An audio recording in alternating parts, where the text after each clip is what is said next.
The first light of dawn crept through the small window of my cabin, casting long shadows across the worn wooden floor. I'd been stationed at the Denali Wilderness Outpost for nearly 3 months now, and the isolation had become both my sanctuary and my prison. My name is Akul Tannen. In the local Athabascan language, it roughly translates to Watcher of Distant Places, a name that seemed increasingly appropriate with each passing day in this vast Alaskan wilderness. The radio crackled with static, pulling me from my thoughts. Between my thoughts. I reached for it, adjusting the frequency until the voice of my supervisor, Ranger Jenkins, came through. Akul, you copy. Got a situation about 40 miles northeast of your position. Hikers reported missing yesterday afternoon. Last GPS ping puts them near Blackstone Ridge. Weather's turning bad. Can you check it out? I grabbed my topographical map locating the ridge. It was deep in the backcountry, an area known for its treacherous terrain and unpredictable weather patterns. Copy that. I'll head out immediately. Any details on the hikers? Group of 3. Experienced according to their permit application. They were scheduled to check in last night but never did. Could be nothing, could be something. That's why I need you out there. On it, I responded, already gathering my gear. The truth was, I welcomed these search missions. No, they gave purpose to my days out here, far from the noise and complications of my previous life. 3 years ago, I'd been a corporate attorney in Seattle, drowning in paperwork and politics, until the day my brother died in a climbing accident in these very mountains. The authorities never found his body, just his backpack snagged on a cliff edge, its contents scattered by the wind. After that, something inside me changed. I quit the firm, completed an intensive wilderness rescue training program, and applied for this remote posting. Takedi. Most people thought I was running away. Maybe I was. But I also knew I was running towards something. Answers, perhaps, or at least a sense of purpose in the same wilderness that had claimed my brother. I loaded my truck with emergency supplies, medical equipment, and enough provisions for 3 days. The weathered CB radio mounted to my dashboard sparked to life as I contacted dispatch to log my departure. As I navigated the rugged service road leading away from my cabin, a sense of unease settled over me. I'd learned to trust my instincts out here. They'd saved my life more than once, and something about this mission felt different. The morning sky hung heavy with dark clouds, and an unusual stillness permeated the forest around me. Even the wildlife seemed to have gone quiet. When the road ended, I continued on foot, my pack heavy against my shoulders. Yes, the terrain grew increasingly difficult as I approached Blackstone Ridge, a jagged formation of dark stone that jutted from the earth like ancient teeth. According to my GPS, the hiker's last known location was just beyond the northern face. The wind picked up as afternoon faded into evening, carrying with it the first flurries of snow and something else, a scent I couldn't quite place, something primal and sharp like wet fur and copper. I paused, scanning the tree line, but saw nothing unusual. As darkness approached, I needed to establish a base camp. About a mile from the hiker's last ping, I found a small clearing sheltered by a cluster of dense pines. I quickly set up my tent and started a small fire, more for light than warmth. The temperature was dropping rapidly, and if the hikers were still out here without shelter, hypothermia would be a serious concern. I used my satellite phone to check in with dispatch, reporting my position and plans to begin searching at first light unless the weather deteriorated further. After a quick meal of dehydrated stew, I settled in with my map and logbook, planning the next day's search grid. That's when I heard it, a sound that didn't belong in these woods, not quite a howl, not quite a scream, but something in between. It echoed across the valley, seeming to come from everywhere and nowhere at once. I reached for my rifle, my breath forming clouds in the cold air. Training taught us that most animal sounds in the wilderness had logical explanations.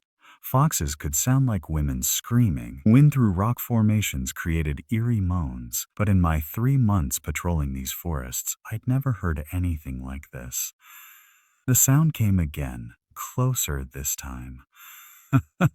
Oh, I stood scanning the darkness beyond my firelight. For a brief moment, I thought I caught a glimpse of movement at the edge of the clearing. Something tall and thin, moving with an unnatural gait between the trees. "Hello?" I called out, forcing authority into my voice. "Ranger service." "Identify yourself." "Nothing. Just the crackle of my fire and the increasing whine of the wind through the pines." I kept watch for another hour, but whatever I'd seen or heard didn't return. Still, sleep came fitfully that night. Each time I drifted off, the same dream jolted me awake. A figure standing over me, its proportions all wrong, its face a blur of features that never quite settled into anything recognizable. By morning, fresh snow covered the ground, obscuring any tracks that might have been left behind. I packed up camp and started my search, trying to shake the feeling that something was watching me from just beyond the tree line, something that understood exactly what I was doing and was simply waiting for me to venture deeper into its territory. What I didn't know then, what I couldn't have known, was that this was just the beginning. The true horror waiting in these ancient woods would challenge not just my survival skills, but my very understanding of what exists in the corners of our world, where human footprints rarely tread. The morning brought 6 inches of fresh snow and a bitter wind that cut through my layers like they were nothing. I started my search pattern at the hiker's last known GPS coordinates, working outward in expanding circles. Years of tracking had taught me to read the wilderness like a book, but the fresh snow made it challenging to find any signs of recent human passage. By midday, I'd covered nearly 2 miles in every direction without finding a single clue. I was preparing to move to a new search area when I spotted something unusual. A strip of bright orange fabric caught on a low-hanging branch. Emergency gear. I approached, examining it carefully. A torn piece of nylon, likely from a high-end hiking jacket. "Hello." I called out, my voice swallowed by the vastness around me. "National Park Service, is anyone out there?" The silence that followed was absolute, not even the whisper of wind through branches. Then about 50 yards ahead, I spotted footprints emerging from beneath a rocky overhang where the snow hadn't completely covered the ground. I approached cautiously, camera in hand to document what I found. The tracks were odd. Human-sized, but with an unusual gait, as if the person had been injured or walking with an unnatural posture. They appeared, then disappeared, then reappeared again several yards away, as if whoever or whatever had made them was capable of impossible leaps. Following the sporadic trail led me to a small clearing where the tracks suddenly multiplied. Here, the snow told a disturbing story. Signs of a struggle. Multiple sets of footprints overlapping in chaotic patterns, and dark stains melting through the pristine white. Pristine white. I knelt to examine one of the stains, already knowing what I'd find. Blood. The scene became clearer as I methodically photographed and documented everything. 3 distinct sets of human tracks entered the clearing from the south, likely our missing hikers. Then signs of a struggle. He was gone for 10 minutes when we heard the screaming. The man, who identified himself as Marcus, claimed his other friend, Lena, had grabbed their emergency flare gun and rushed out to help. Marcus had followed to the doorway, just in time to see something moving between the trees with impossible speed. "It looked like Jared at first," he whispered. Called out with his voice, but wrong. All wrong. The way it moved. Like each joint bent backward. And its face. Marcus broke down then, his words becoming incoherent. I checked him for injuries. His only physical wounds appeared to be frostbite on his extremities and deep scratches on his arms that looked self-inflicted. In panic. "We need to get you out of here," I said firmly, already planning the fastest route back to my vehicle. "Whatever happened, you need medical attention." "Can't leave," Marcus said. suddenly gripping my arm with surprising strength. It's waiting, watches during the day, hunts at night, hunts at night. Wearing their skins now, looking like them but not them. A sudden wind rattled the hut's remaining window, making us both jump. Outside, the brief winter daylight was already fading. "We're leaving now," I insisted. "I'm armed and trained for wilderness survival. I'll get you to safety." Marcus looked at me with a mixture of pity and resignation. "You don't understand what's out there. The locals have stories. The Athabascans call it." A sound cut him off, something between a whistle and a shriek, coming from just outside the hut. Marcus went rigid, his eyes widening. "It's here," he breathed. "God help us, it's here."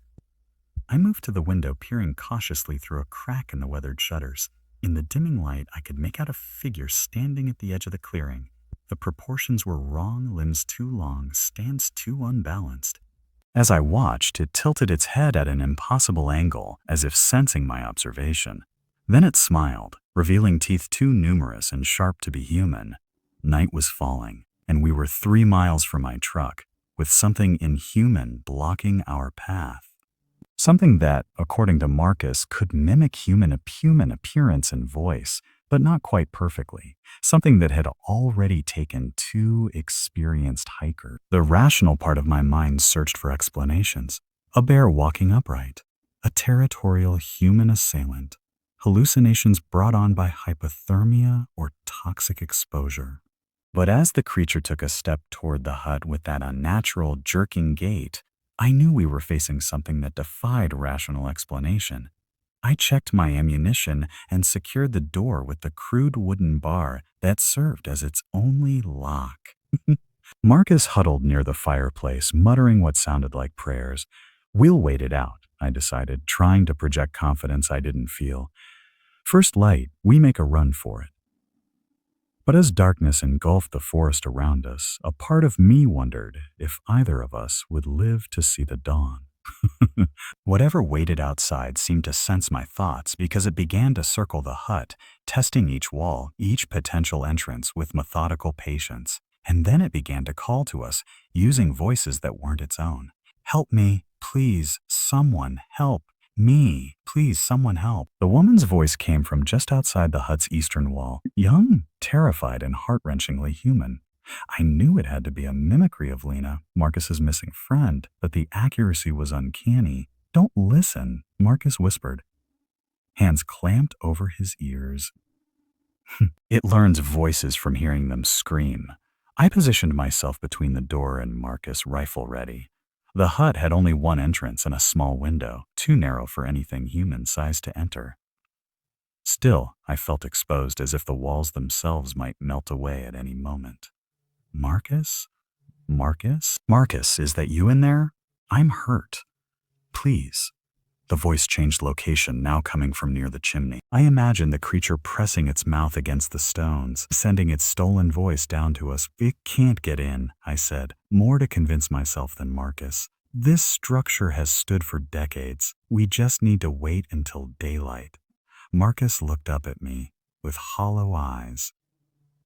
"It got into the tent. It'll get in here." The radio at my hip crackled suddenly, making us both jump. Through bursts of static, I could make out Jenkins's voice from dispatch, barely audible. "Actual, status report. Respond." I grabbed the radio, hope surging. "Jenkins, this is Actual. This is Actual. Emergency situation at Trapper's Point. Need immediate extraction with armed backup. Possible hostile individual. 2 hikers missing. 1 survivor with me." The response was mostly static, with only fragments coming through. "Breaking up. Repeat. Coordinates." Coordinates? I provided our location, unsure how much was being received. The transmission ended with a final burst of static, then silence. "They know where we are," I told Marcus. "Help will come by morning." Outside, the creature had gone quiet, which somehow felt more threatening than its vocal mimicry.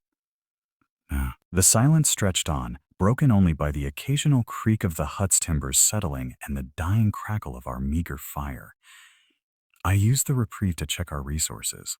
My pack contained emergency rations, first aid supplies, flares, and ammunition. The hut itself offered little besides rudimentary shelter. A few moth-eaten blankets, rusted trapping tools hanging from pegs, and dry firewood stacked in a corner.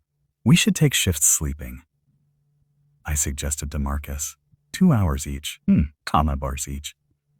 I'll take first watch. He nodded weakly but made no move to rest. Instead, he began speaking in a low, urgent tone. My grandfather was half Athabascan, he said, eyes fixed on the embers. He used to tell stories about creatures in these mountains, things that lived here long before humans. Things that resented our intrusion. What things? I asked, despite myself. Skinwalkers. Not the Navajo kind, these were different, older. They don't just mimic humans, they hunt them. Take their appearance, their memories, their voices. Perfect imitations, except for… He trailed off, swallowing hard. Except for what? The way they move, all wrong, and they can never get the eyes right. Grandfather said if you look into their eyes, you'll see nothing human there, just ancient hunger. A sudden thump on the roof sent dust and debris raining down on us. Something heavy was moving across the ancient timbers, testing their strength. It's trying to find a way in, I whispered, pointing my rifle at the ceiling. The creature seemed to be searching for weak points, its weight shifting from one section of the roof to another. Several times I heard the crack of wood giving slightly under pressure, but the old structure held. After what seemed like hours, the movement stopped. The silence that followed was even more unnerving. Was it waiting for us to lower our guard? Had it found another approach?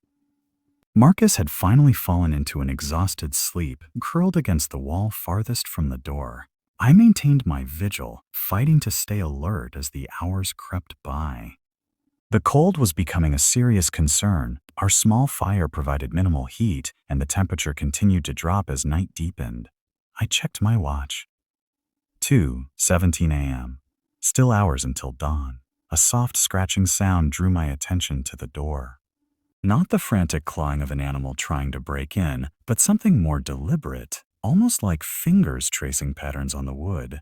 Then a new voice spoke from just inches away, separated from me only by the weathered planks of the door. Equal, my own name, spoken in my brother's voice. The voice of a man who had died in these mountains 3 years ago. Equal, it's me. I need your help. I've been lost for so long. My hands trembled on the rifle. Logically, I knew this had to be another trick. The creature mimicking a voice it had somehow pulled from my mind. But the accuracy was perfect. The slight rasp my brother had developed from years of smoking, the way he slightly emphasized the second syllable of my name. You're not him, I said, my voice barely audible even to myself. I never died, Akul. I've been trapped out here. Please, just open the door. Let me see you one last time. I felt my body rise, drawn toward the door by a mix of grief and desperate hope I thought I'd buried years ago. Some rational part of my mind screamed warnings, but it seemed distant, drowned out by my brother's pleas. My hand was inches from the wooden bar securing the door when Marcus woke with a startled cry. Don't! That's how it got Lena, used Jared's voice. His shout broke whatever influence had been pulling me forward. I stumbled back, horrified by how close I'd come to opening our only protection. The thing outside hissed, a sound no human throat could produce, and suddenly slammed against the door with tremendous force. The wooden bar groaned but held. It can't mimic us perfectly without our skin, Marcus said, now fully awake and pressed against the back wall. But it gets in your head somehow, makes you want to go to it. The assault on the door continued, each impact more violent than the last. Soon the ancient wood began to splinter around the hinges. We need a backup plan, I said, scanning the hut desperately for options. The only other way out was the chimney, but it was narrow and would require climbing directly over the fire. Even if we managed it, we'd be exposed on the roof with nowhere to go. Another impact and one of the door hinges partially tore from the frame. The trapping pit, Marcus suddenly exclaimed, pointing to the floor near the west wall. When I was hiding here, Found it. I found it. Old trappers used to store furs in a cellar.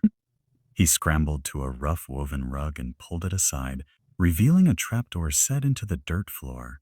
Together we heaved it open, revealing a dark space below, not much more than a shallow pit dug into the frozen ground and lined with stones. It's not deep enough to hide in, I noted desperately. No, but look. Marcus pointed to what appeared to be a narrow tunnel extending from one side of the pit. I think it leads to another exit. Trappers always built escape routes in case bears came for their stores. The door splintered further, a gap appearing between the wood and frame. Through it, I caught a glimpse of something pale pressed against the opening. Not quite a face, but a grotesque approximation of human features, like clay molded by inexperienced hands.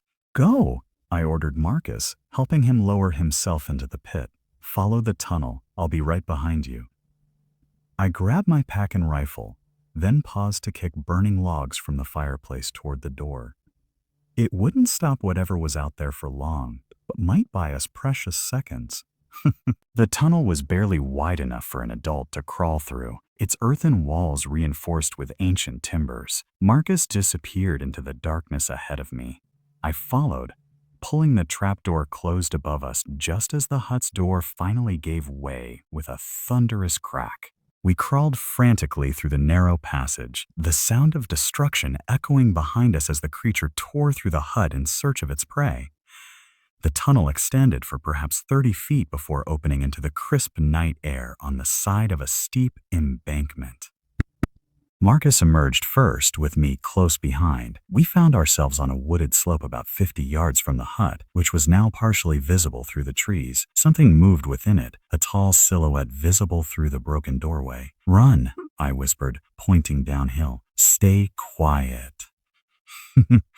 Stay quiet. Head for the ridge to the east. It's our best chance to reach my truck. We moved as quickly as we dared through the snow-covered forest, using trees for cover. Behind us, an inhuman shriek split the night. Our escape had been discovered. The forest seemed to come alive with sound and movement. Shadows darted between trees at the edge of my vision. Voices called out, sometimes Marcus's friends, sometimes my brother, sometimes other voices I didn't recognize. Each seemed to come from a different direction, as if we were surrounded by a chorus of lost souls. No, don't listen, I reminded Marcus, who stumbled forward with his hands pressed against his ears. Keep moving. The eastern sky was beginning to lighten. Not yet dawn, but the first hint that night would eventually end. If we could evade capture until full daylight, we might have a better chance. A figure suddenly moved into our path. Humanoid but wrong in every detail. In the dim pre-dawn light, I could make out distorted features that shifted and flowed like liquid, never settling into a recognizable face. Marcus screamed, the sound piercing the pre-dawn stillness. I raised my rifle and fired twice. The creature jerked backwards but didn't fall. Instead, it tilted its head at an impossible angle, regarding us with what might have been curiosity. Then it smiled, revealing too many teeth arranged in concentric rings. Run! I shouted, firing again as Marcus bolted to the right. The creature moved with blinding speed. Not toward me, but after Marcus. I pursued, crashing through underbrush, desperate to catch up. When I broke through into a small clearing, I found Marcus on his knees, the creature looming over him. It had one elongated hand pressed against the back of his head, while the other stretched toward his face, fingers unnaturally extended. I fired again, emptying my rifle into the creature's back. It arched, releasing Marcus, who fell forward into the snow. The thing turned toward me, its face rippling like disturbed water before settling into a horrific approximation of my own features. Looking into my own eyes, but wrong, so fundamentally wrong. I felt a primal terror unlike anything I'd experienced before. This was what Marcus had warned about, the eyes that revealed the ancient inhuman intelligence behind the stolen face. Before I could reload, the creature lunged toward me with that unnatural jerking gait. I swung my rifle like a club, connecting with what should have been its head. The impact felt wrong, not the solid thud of striking flesh and bone, but something yielding and elastic. The blow bought me just enough time to reach for the flare gun in my belt. As the creature recovered and moved toward me again, I fired directly into what passed for its face. The magnesium flare ignited with blinding intensity, embedding itself in the creature's flesh. An unearthly scream tore through the clearing as the thing clawed at its burning face, which seemed to melt and reform simultaneously. I used the distraction to grab Marcus, who was conscious but dazed. Together we stumbled away from the thrashing creature toward the ridge that would lead us back to safety. Behind us, the screaming stopped abruptly.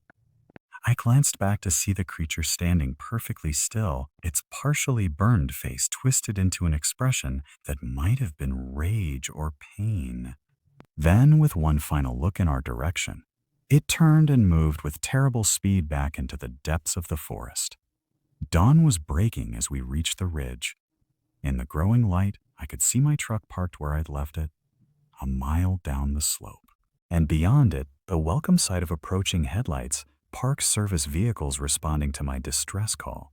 We had survived the night, but as I helped Marcus down the steep terrain toward rescue, I couldn't shake the feeling that our encounter had not ended. Merely paused. Ended and repaused. The creature had retreated, but something told me it wasn't defeated. It had simply returned to its ancient hunting grounds, where it would wait for the next unwary humans to venture too deeply into its territory. And I knew, with bone-deep certainty, that I would return to these woods. Not just because it was my duty as a ranger, but because now I understood what might have happened to my brother 3 years ago. His body had never been found because perhaps in some terrible way, he was still out there. His voice, his memories, his face worn by something ancient and hungry that called these mountains home. 6 weeks have passed since the incident at Trapper's Point.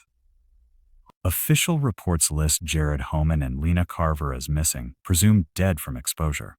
Marcus Chen was treated for hypothermia, frostbite, and trauma-induced psychosis before being transferred to a psychiatric facility in Anchorage. No one believes his story. No one believes mine, either.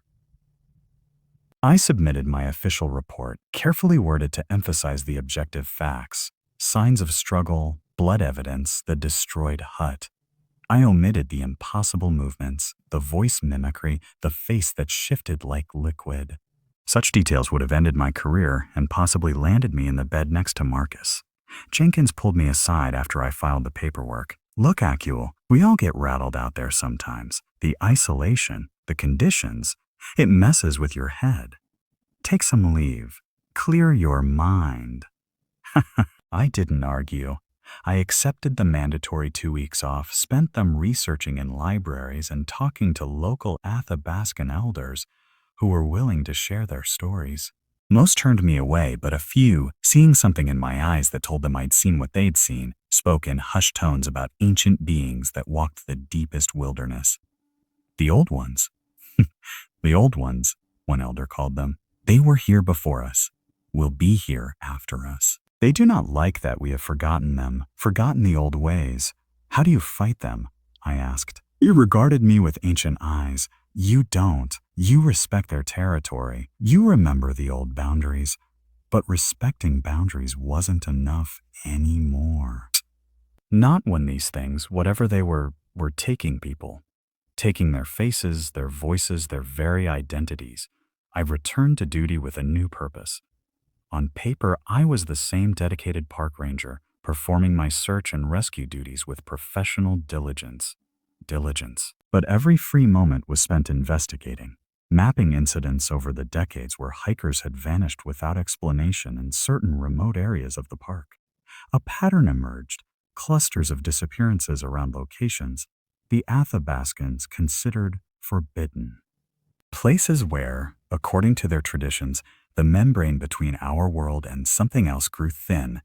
Today marks my first official patrol back in the Blackstone Ridge area. Jenkins was reluctant to assign me there, but I insisted I needed to face my trauma to overcome it.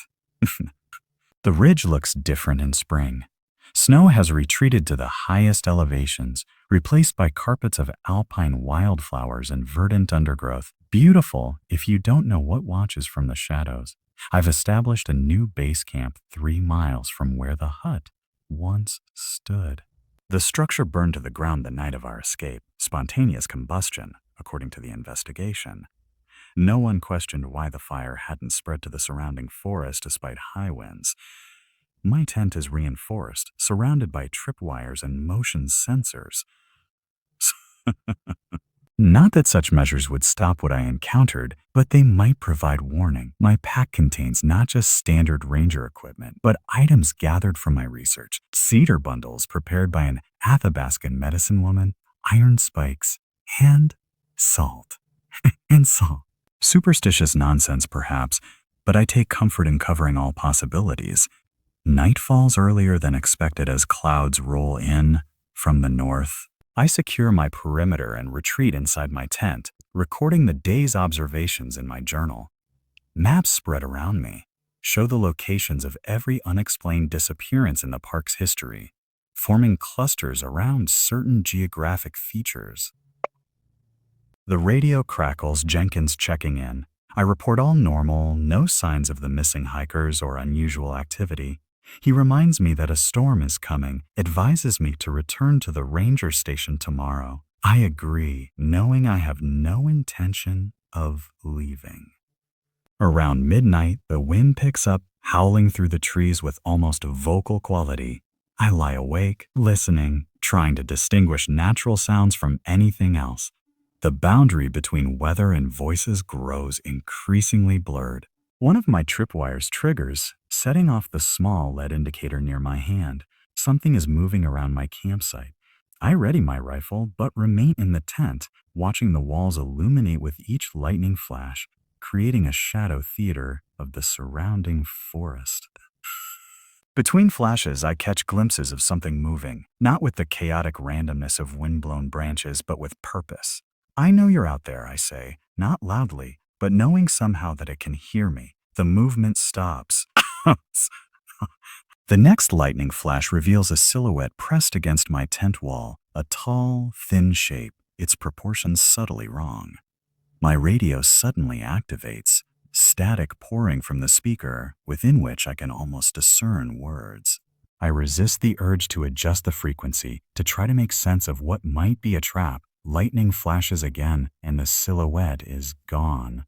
In its place, footprints circle my tent, not the distinct impressions of human feet, but something that approximates them, as if whatever made them was working from an imperfect memory of human anatomy. I spend the night in a state of hypervigilance, weapon ready, eyes scanning the darkness between lightning flashes. The presence circles but never approaches closer than 10 feet from my tent. Testing boundaries, learning patterns, watching. Dawn breaks with the storm's passage, revealing a transformed landscape. The pristine forest floor is now littered with broken branches and debris. Perfect camouflage for any signs my night visitor might have left behind. Still, I search methodically, documenting what I find. Near where the silhouette stood, the ground bears unusual impressions. Not quite footprints, but disturbances in the soil that suggest tremendous weight distributed in a non-human pattern. I photograph them from multiple angles before they can be further degraded by the morning breeze.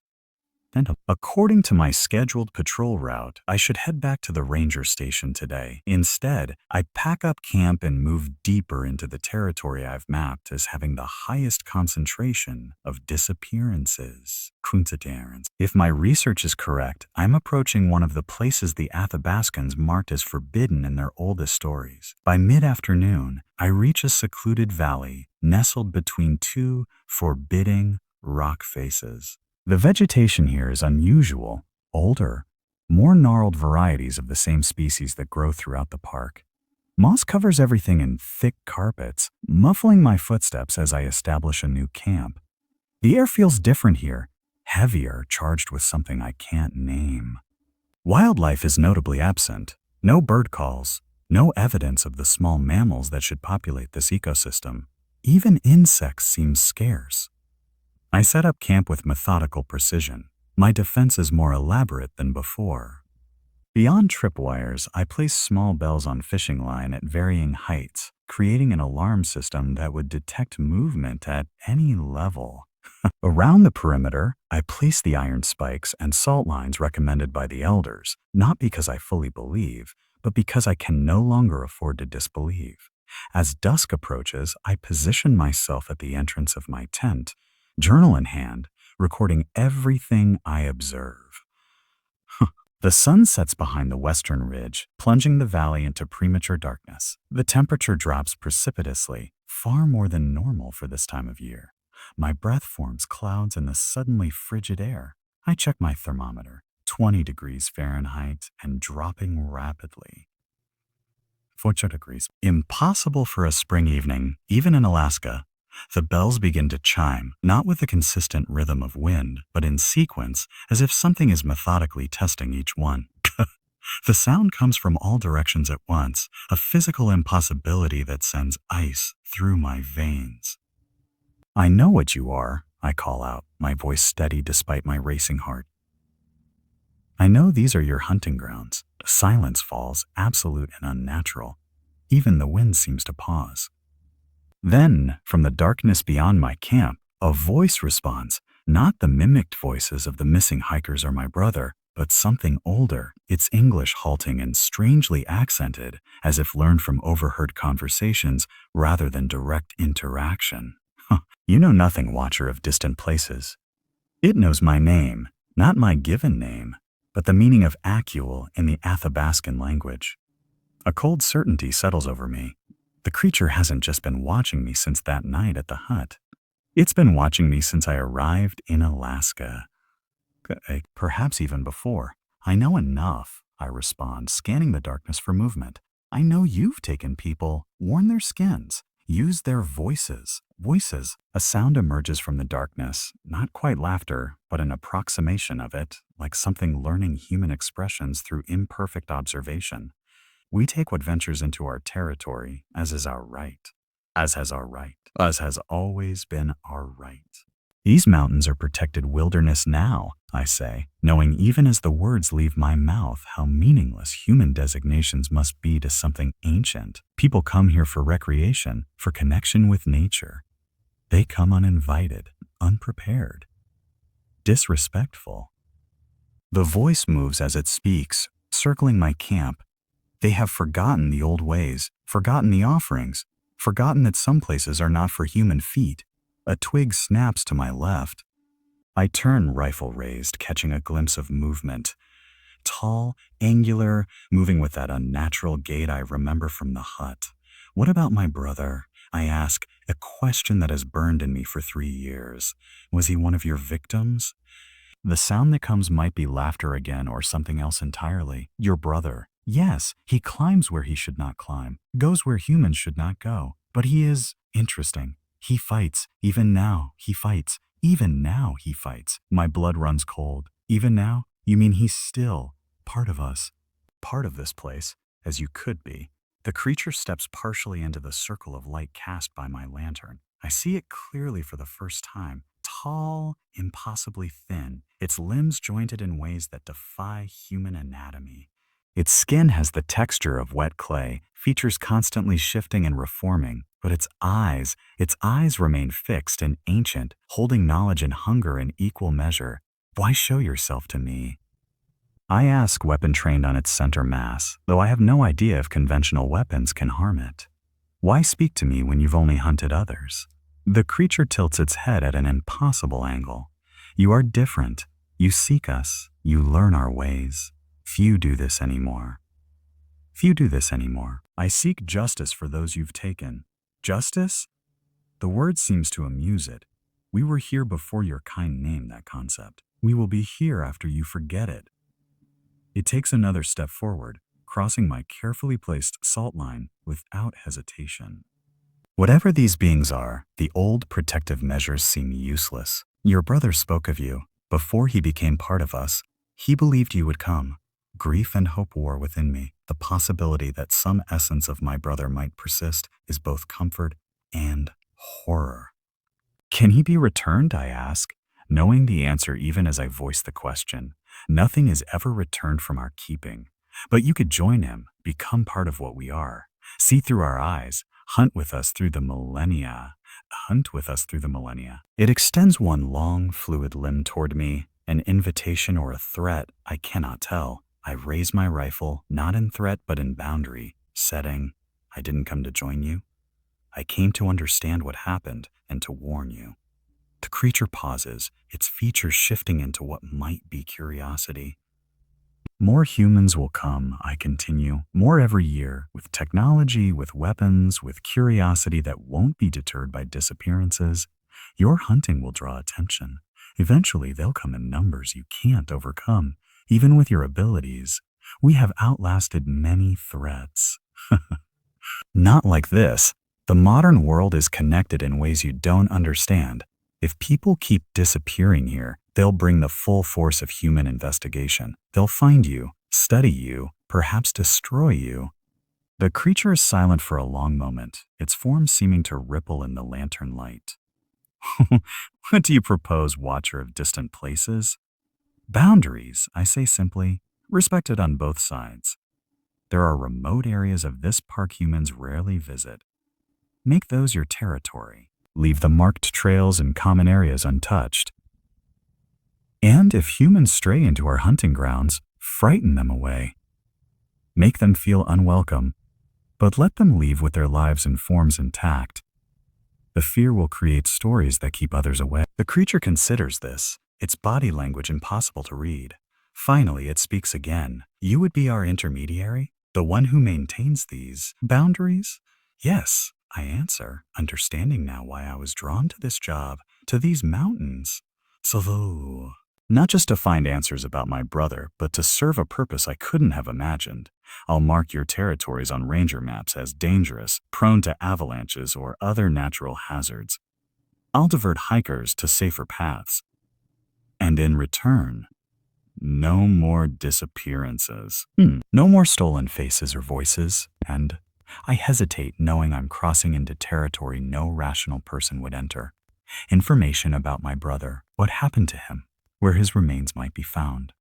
The creature makes that not quite laughing sound again. Quite laughing sound again. Your brother no longer has remains as you understand them, but we will show you his final resting place. A gesture of good faith. It retreats then, backing into the darkness beyond my lantern light. Before disappearing completely, it speaks once more. Dawn. Follow the ravens to the western ridge. Come alone. Then it's gone, leaving me with questions about whether I've lost my mind or found my purpose. Perhaps both. I remain awake until first light, considering the implications of what's happened. I've entered into a negotiation with something science says cannot exist. I've potentially betrayed my oath as a ranger to protect park visitors.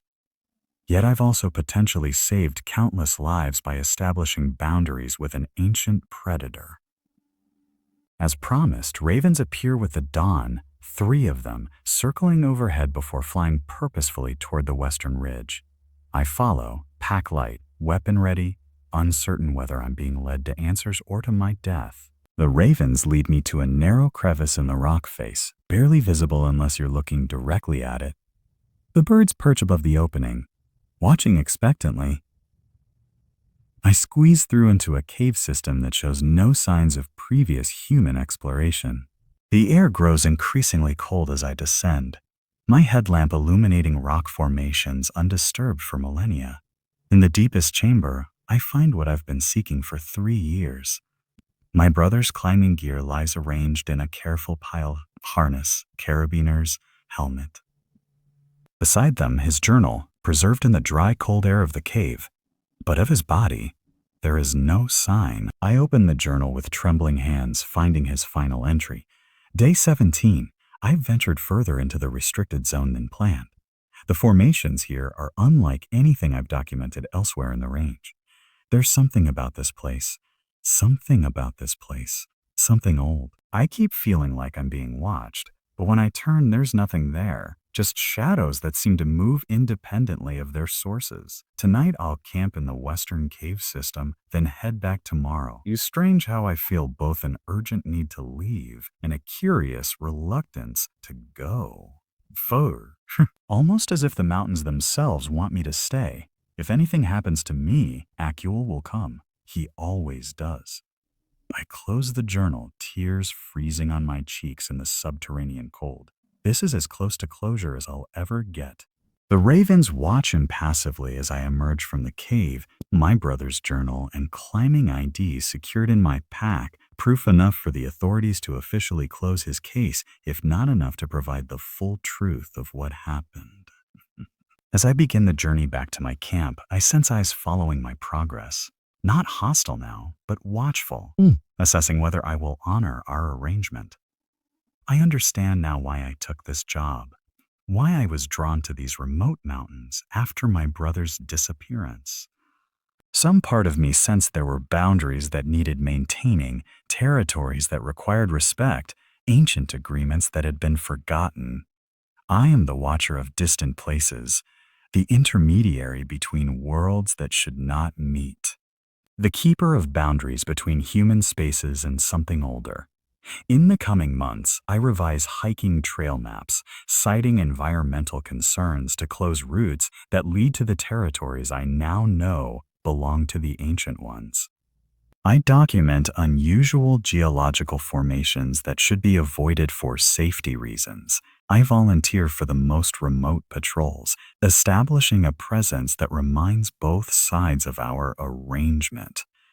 Occasionally, I sense them watching from the tree line or catch glimpses of movement too fluid to be natural. Sometimes on the coldest nights in the deepest wilderness, I hear voices that sound almost like my brother's, carried on winds that seem to originate from nowhere. The disappearances stop. Hikers return with stories of feeling unwelcome in certain areas, of sensing eyes upon them, of hearing voices that urge them to turn back. The legends grow, creating natural boundaries more effective than any fence or warning sign. I remain in my cabin on the edge of their territory, 1 foot in each world. I know that someday. Years from now, I will venture one last time into those forbidden places and not return. My body will never be found. Rangers who come after me will add my name to the list of those claimed by the wilderness. But for now, I maintain the watch, fulfilling a purpose as ancient as the creatures themselves. In the struggle between modern human expansion and forces that predate our existence, I stand at the crossroads, ensuring neither side encroaches too far into the other's domain. For this is the truth I've learned in the remote wilds of Alaska. We have never been alone in this world, and some lands were never meant for human keeping.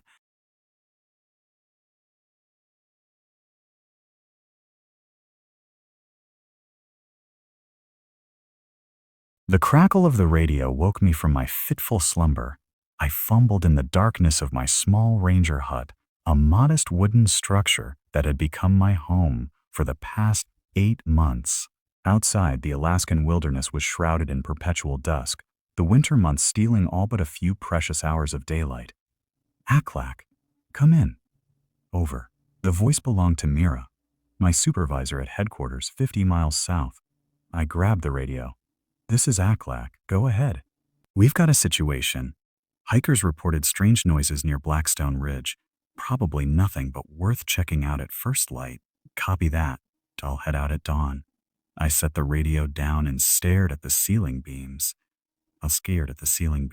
Aklak, the name chosen for me by Nukulik, an elder from the local Yupik community. It meant black bear in their language. When I arrived in Alaska 3 years ago, broken and seeking escape, Nukulik had seen something in me that I couldn't see in myself. The name wasn't mine by birth. Back then, I was someone else entirely, a Chicago financier with a corner office and a life that looked perfect on paper. Then came the accident. My wife and daughter gone in an instant on an icy highway. Their absence carved a void so deep that civilization became unbearable. I fled north as far from memories as possible, The ranger position appeared like an answer to a prayer I hadn't known I was making. Isolation, purpose, a chance to save others when I couldn't save my own. My hut sat in a clearing surrounded by towering pines, their branches heavy with snow. Oh, stanky with snow. The nearest town was a 4-hour snowmobile ride away. My closest neighbors were wolves, moose, and the occasional lost hiker, perfect for someone running from ghosts. The wind picked up outside, whistling through the cracks in the log walls. I added another log to the wood stove and pulled out my map, studying the terrain around Blackstone Ridge. The area was known for its treacherous ravines and unstable ground, a dangerous place in daylight, deadly at night. Sleep wouldn't return now. I reached for my journal, flipping to a fresh page. This had become my ritual, recording the strange occurrences that seemed to be increasing lately, tracks that ended abruptly in fresh snow. Game animals found mutilated in ways no predator I knew would leave them. The persistent feeling of being watched. Day 247, I wrote. More reports from Blackstone. The locals won't go near it. Nukulik warned me again yesterday about the thin places where the world of spirits bleeds into ours. I wasn't superstitious when I arrived in Alaska. Now, I wasn't so sure. The wilderness had a way of stripping away certainties, leaving you vulnerable to possibilities that would seem absurd in civilization. Dawn broke reluctantly, a faint lightening of the eastern sky. I dressed in layers. Thermal underwear, wool shirt, insulated pants, and my heavy ranger coat. The temperature outside hovered around -20, deadly cold for the unprepared. The snowmobile started on the third try. I secured my emergency pack, rifle, and radio before setting off toward Blackstone Ridge. The machine's headlight carved a narrow tunnel through the darkness as I followed a trail only I could see, memorized through countless patrols. 2 hours into the journey, I noticed the tracks. They crossed my path at a perpendicular angle, human-like footprints, but wrong somehow. Too large, with elongated toes that dug deep into the snow. They led west, toward Blackstone, a chill that had nothing to do with the temperature settled in my chest. I'd seen similar tracks before, always in this region, always leading to places where hikers later went missing. I radioed headquarters. Mira, I'm about 5 miles from Blackstone. Found unusual tracks heading that way. Static answered me. Mira, do you copy? Nothing. Just the soft hiss of dead air. Not uncommon in these mountains where signals bounced erratically off rock faces and were swallowed by valleys. I continued forward, the snowmobile's engine the only sound in the vast silence. The trees grew more dense, their shadows deeper. My headlight caught a flash of movement ahead, something large darting between the trunks. I slowed to a stop, cutting the engine. The silence that followed was absolute. No birds, no wind in the branches. Nothing. Hello? My voice sounded small and meaningless against the enormity of the forest. From somewhere to my right came a sound I'll never forget, a low rattling hum that seemed to vibrate from the earth itself. Then, closer, the snap of a branch. The stories Nukulik had told me rushed back, tales of the Upik and other tribes about creatures that walked between worlds. Beings that could wear the skins of animals and men, hunters that were never hunted, until someone ventured alone into places they shouldn't go. I restarted the snowmobile with shaking hands. As the engine roared to life, I looked up to see a figure standing 50 yards ahead on the trail. Oh, tall, impossibly tall and thin. It might have been human once, but no longer. Its limbs were too long, its back hunched at an unnatural angle. Though its face was hidden in shadow, I felt its gaze upon me, calculating and ancient. I turned the snowmobile sharply, throwing snow as I veered off the trail and into the trees. Behind me, through the engine noise, I heard something moving in pursuit, not running, but keeping pace with a loping gait that covered ground quickly. This can't be real, I told myself as branches whipped past. This can't be happening. But in the Alaska wilderness, reality isn't always what you expect. And sometimes the legends are true. I made it back to my hut as the brief daylight began to fade. My hands wouldn't stop trembling as I secured the snowmobile and hurried inside, bolting the door behind me. The radio crackled to life almost immediately. "Aklak, where have you been? You stopped responding mid-transmission." I grabbed the handset.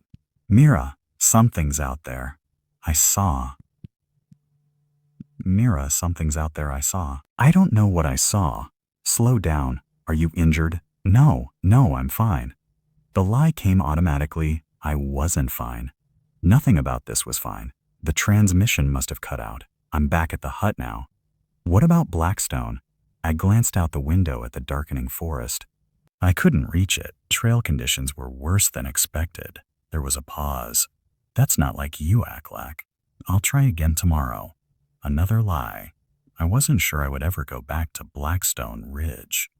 After signing off, I paced the small confines of my hut, trying to rationalize what I'd seen. A bear standing upright? No, the proportions were all wrong. A lost hiker? No human moved like that. I pulled out Nukalik's book, a gift he'd given me after my first year as a ranger. The Old Stories, he'd called it, a collection of native legends and beliefs passed down through generations. I'd read it out of respect for him, but had dismissed most of it as superstition. Now I turned to the section about the skinwalker with new eyes. Among many tribes, I read, there are legends of powerful witches or shamans who can transform themselves into animals through dark magic. In the Northlands, these beings are particularly feared, as they are said to hunt lonely travelers and steal their essence. The description matched the tracks I'd been finding, human-like but distorted, appearing and disappearing as if the creature could change form at will. A sharp knock at the door nearly stopped my heart. I froze, listening. It came again, 3 precise taps. "Who's there?" I called, reaching for my rifle. No answer. I approached the door cautiously, weapon ready. "Identify yourself." Silence stretched for several seconds before a voice responded. A deep, gurgling sound that approximated human speech. Our ranger. Help." Lost. Every instinct screamed danger, but I was still a park ranger. Helping the lost was my job, my purpose. I peered through the small window beside the door. A figure stood on my porch, hunched against the cold. It wore what looked like standard hiking gear: parka, snow pants, boots. Its face was hidden by a scarf and the shadow of a hood. "Where's your group?" I asked through the door. "A alone," came the reply. "Please." I thought of the creature I'd seen earlier. This figure seemed human enough, but something felt wrong. The proportions beneath the bulky clothing seemed slightly off, the posture too rigid. "There's a satellite phone on the north side of the hut," I said. "Use it to call headquarters. They'll send help." The figure didn't move. Cold. Dying. If this was a legitimate hiker in distress, refusing aid could mean their death. But if it wasn't, "Step back from the door," I instructed. 10 feet back, where I can see you clearly." The figure remained motionless for a long moment, then took one deliberate step backward. Not 10 feet, just one single step. I clutched my rifle tighter, further back. "Help me." The voice had changed, becoming smoother, more persuasive. "Don't you want to help me, Ranger? Isn't that why you came here?" "To save people." A cold sweat broke out across my forehead. I hadn't told anyone outside headquarters why I'd become a ranger. My past wasn't common knowledge. "Who are you?" I demanded. The figure's head tilted at an odd angle. "Someone who knows loss, like you." My finger tensed on the trigger. "Leave, now." Keys on the trigger. "Leave, now." A sound emerged from the figure. Not quite laughter, not quite growling. "You chose this place because it's wounded, like you. But you didn't know what bleeds through the wounds." I fired a warning shot into the air through the partially opened window. The report was deafening in the small space. When my vision cleared, the porch was empty. I spent the night with my back to the wall, rifle across my lap, jumping at every creak and groan of the old hut. Twice I heard scratching at the walls, like claws or elongated fingers dragging across the logs. With the first gray light of dawn, I radioed headquarters. "I need to come in," I told Mira. There's something wrong out here. What happened? How could I explain? I think someone's stalking the area, possibly dangerous. I need backup before investigating further. Nearest additional ranger is 3 days out with the weather system moving in, she replied. Can you make it to the outpost at Cold Creek? Jack's station there. Cold Creek was 20 miles northeast, a long journey, but manageable in daylight. I'll head there now. I packed essentials only. Rifle, ammunition, emergency supplies, radio, and Nucleus book. Whatever was out there, I wouldn't face it unprepared again. The snowmobile started reluctantly in the bitter morning cold. As I pulled away from the hut, I glanced back one last time. A chill ran down my neck when I saw what decorated the outer walls. Dozens of strange symbols carved into the wood overnight, concentric circles and jagged lines that seemed to pulse with malevolent purpose. 5 miles into my journey to Cold Creek, the snowmobile's engine sputtered and died. No amount of troubleshooting would revive it. I was stranded in the wilderness with at least 15 miles to go on foot, a dangerous prospect even without being stalked. I established my position on the map and radioed Mira, keeping my voice calm despite the panic building inside me. Engine failure. I'm proceeding on foot to these coordinates. I read off my location. Expected arrival at Cold Creek by nightfall. Copy that. Stay on the marked trail and maintain hourly radio contact. I shouldered my pack and began walking, sinking knee-deep in fresh snow with each step. The forest pressed in around me, too quiet for comfort. No wildlife sounds, no rustle of branches. Halfway through the day, I realized I was being followed. Subtle signs at first, a distant shadow moving parallel to my path, the occasional snap of a twig when I paused to rest. Then more obvious, tracks appearing behind me where I'd just checked and seen nothing. The radio went dead after my third check-in, just static, no matter how I adjusted it. As afternoon faded toward evening, I spotted a small cabin ahead, not on any of my maps. Smoke rose from its chimney, suggesting occupation. I approached cautiously, desperately hoping for legitimate human contact. An old man sat on the porch whittling a piece of wood. He looked up as I approached, his weathered face impassive. You're a long way from your post, Ranger Aklak, he said. I stopped short. How do you know my name? He gestured to my uniform. It's right there on your jacket. Of course. It is right there on your jacket. I exhaled slowly, trying to calm my frayed nerves. I'm trying to reach Cold Creek Outpost, I explained. My snowmobile broke down. The old man nodded. Cold Creek's still a good 8 miles north. You won't make it before dark. He stood up, joints creaking. You'd better come inside. You'd better come inside.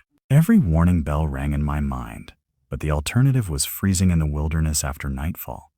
I followed him into the cabin.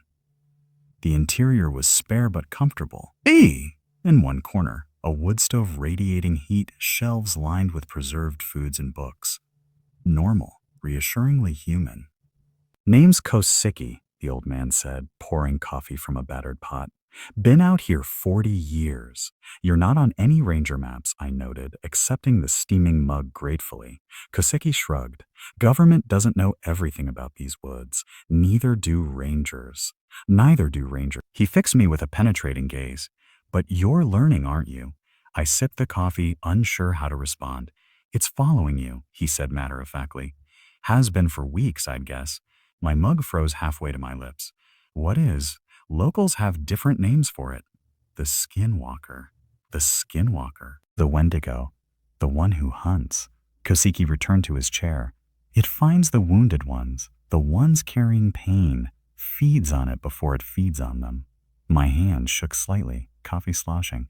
You believe those stories? Belief has nothing to do with it. It's real whether you believe or not. He pointed to my pack. You brought Nucleus book. Start believing. How did you? The old ways still work out here, Kosicki interrupted. Protection symbols, offerings, respect for boundaries. The newcomers forgot or never learned. He leaned forward. Why did you come to Alaska, Ranger? The question caught me off guard. To help people? Half-truth, he said dismissively. You came to hide, from loss, from guilt. Anger flashed through me. You don't know anything about me. I know you're bait for something ancient and hungry. Koseki's voice remained calm. It smelled your pain from miles away, been circling closer ever since. Outside, the wind picked up, whistling around the cabin's eaves. Darkness had fallen completely. What does it want? I asked finally. To wear your skin, to know your pain from the inside. Itza. Koseki stood and moved to a trunk in the corner. To become you. He opened the trunk and removed something wrapped in leather. Unwrapping it revealed an ancient-looking knife with a bone handle carved with symbols similar to those I'd seen on my hut walls. You can't outrun it, he said, offering me the knife. You can only face it. I stared at the weapon. I have a rifle. Bullets won't stop it. This might. When I hesitated, he added, the blade is obsidian-bound with human blood. An old medicine man made it for a purpose. Purpose. As I reached for the knife, something heavy crashed against the cabin wall. The windows rattled. Again, a tremendous impact, as if something large was hurling itself at the structure. Koseki seemed unsurprised. It knows you're here. It knows what I've given you. A third impact, and one of the windows cracked from frame to frame.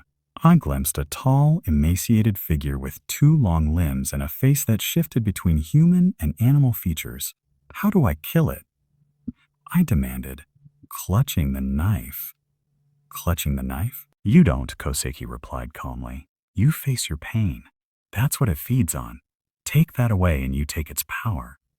The door began to splinter under a new assault. I have to get out of here, I said, gathering my pack. There's a tunnel, Koseki said, pulling back a rug to reveal a trapdoor. Leads to a cave system. Follow the marked path. It will take you to Cold Creek by morning. Come with me, I urged as I opened the trapdoor. Koseki shook his head. My journey is different from yours.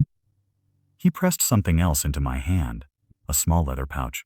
Protection. Now go. I descended into darkness as the cabin door finally gave way above me. The tunnel beneath Koseki's cabin was narrow and damp, forcing me to crouch as I moved forward. My headlamp illuminated rough-hewn walls marked with more of the strange symbols I was beginning to recognize as wards or protections. The air grew colder as I progressed, heavy with the scent of whetstone and something older, a primordial smell that reminded me of predators. Yuri! I clutched the obsidian knife in one hand, my rifle slung across my back. Neither weapon provided much comfort against the sounds that echoed through the tunnel behind me. Scraping noises like claws on stone, and occasionally a low, humming growl that made the hairs on my arms stand rigid.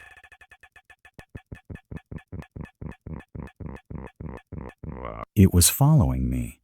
The tunnel branched repeatedly, but true to Koseki's word, small phosphorescent markers indicated the correct path. Without them, I would have been hopelessly lost in the underground labyrinth. I wondered about Koseki, who he really was, and whether he had survived the creature's attack on his cabin. Something told me this wasn't the first time he'd faced the entity. After what felt like hours, the tunnel widened into a large cave. My light couldn't reach the ceiling, but it revealed something unexpected on the cave floor. A perfect circle of stones, each carved with symbols matching those in Nukalik's book. In the center of the circle lay a bundle of fur and feathers tied with sinew, an offering of some kind, clearly ceremonial. The scraping sounds behind me grew louder. I had to keep moving, but something about the stone circle compelled me to step inside. The moment I did, a sense of calm washed over me, artificial but powerful, like being insulated from the terror that had driven me forward.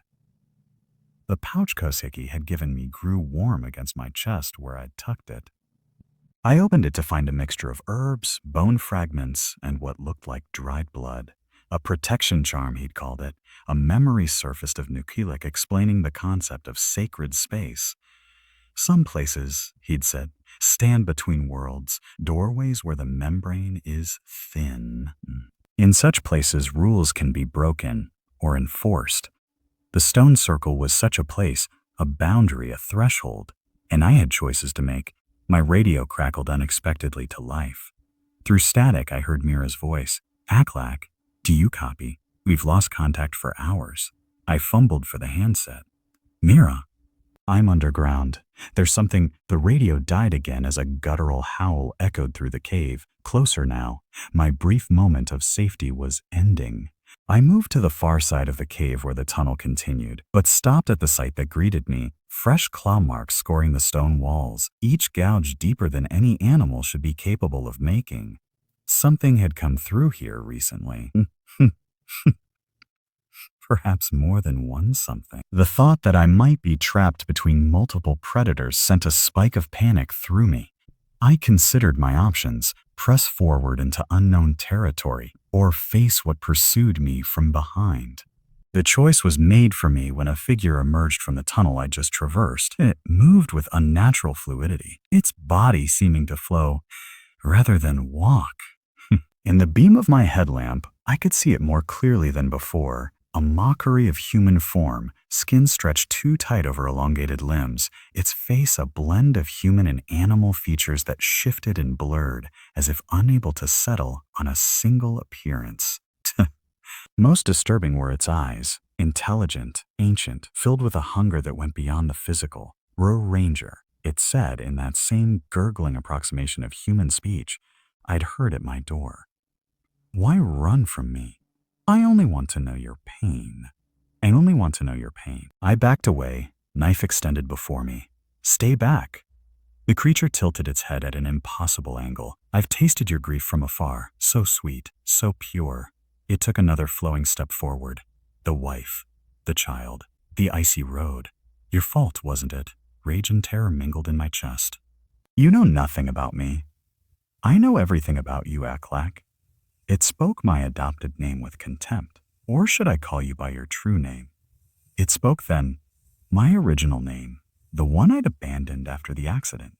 The sound of it from this creature's mouth was an obscenity. How could you possibly? I've been watching you for months, learning you, following your patrols. Another step closer. I've been in your hut while you slept, breathing your breath, tasting your dreams. The thought of this thing standing over me while I slept unaware sent a wave of nausea through me. I raised my rifle and fired 3 rounds directly into its chest. The bullets struck with wet thuds, but the creature didn't fall. It looked down at the wounds with mild curiosity as black ichor oozed from the holes, then back at me with something like amusement in its constantly shifting features. Physical weapons, it said. So limited. I remembered Kosugi's words. Bullets won't stop it. He'd been right. The creature lunged suddenly, covering the distance between us faster than my eyes could track. I slashed with the obsidian knife, connecting with what might have been an arm. The blade cut deep, and the creature recoiled with a shriek that shook dust from the cave ceiling. Black ichor dripped from the wound, sizzling where it hit the stone floor. The knife had hurt it. Emboldened, I pressed forward, slashing again. The creature dodged this time, circling me with that same unnatural fluidity. Urshiza. We were engaged in a macabre dance now, predator and prey, though the roles seemed momentarily reversed. You cannot kill me, it hissed. I am older than your species. Then, so why are you bleeding? I challenged, fainting with the knife. It snarled, revealing rows of needle-like teeth. Your pain called to me. So delicious. A feast. Its form seemed to ripple and stretch. Give yourself to me and I will end your suffering. By killing me, by becoming you, by carrying your burden. Its voice changed, becoming softer, more seductive. Isn't that what you want? Release from your guilt? For a moment, just a moment, the offer tempted me. The weight of grief I'd carried for years, the endless replay of that night on the icy road, the constant question of whether I could have prevented their deaths. To be free of that burden seemed almost worth any price. The creature sensed my hesitation and pressed its advantage. I can give you peace. Let me in. Its form blurred again, and suddenly it wore a face I recognized. My wife's face, perfect in every detail except for the eyes, which remained those of the predator. Let me in, it said with her voice, reaching for me with elongated fingers. Rage burned through my momentary weakness. You're not her, I snarled, slashing with the knife. The blade connected with its outstretched arm, slicing deep. The creature recoiled, its stolen face melting back into the shifting horror of its true appearance. I pressed my advantage, driving it back toward the stone circle. Some instinct told me that the circle represented safety, or perhaps a trap for the creature rather than for me. As we neared the ring of carved stones, the creature became more frantic. Its attacks more desperate. It lunged at me again, claws extended toward my throat. I ducked and rolled, coming up inside the stone circle. The effect was immediate. The creature howled in frustration, pacing just outside the boundary like a caged animal. You cannot hide in sacred ground forever. It snarled. I don't need forever, I replied, though I had no plan beyond this temporary sanctuary. The creature began circling the stones, testing the barrier from different angles. I realized with growing dread that the protection was weakening. Each time it pressed against the invisible boundary, it seemed to give a little more. In desperation, I opened Nukulik's book, frantically searching for anything that might help. The pages fell open to a section about confronting skinwalkers. The power of the skinwalker comes from fear and pain. It feeds on negative emotion, growing stronger with each feeding. To defeat such a being, one must confront the source of one's own pain and release it. Only then will the creature lose its hold. Confronting my pain, it was what Kasiki had told me as well.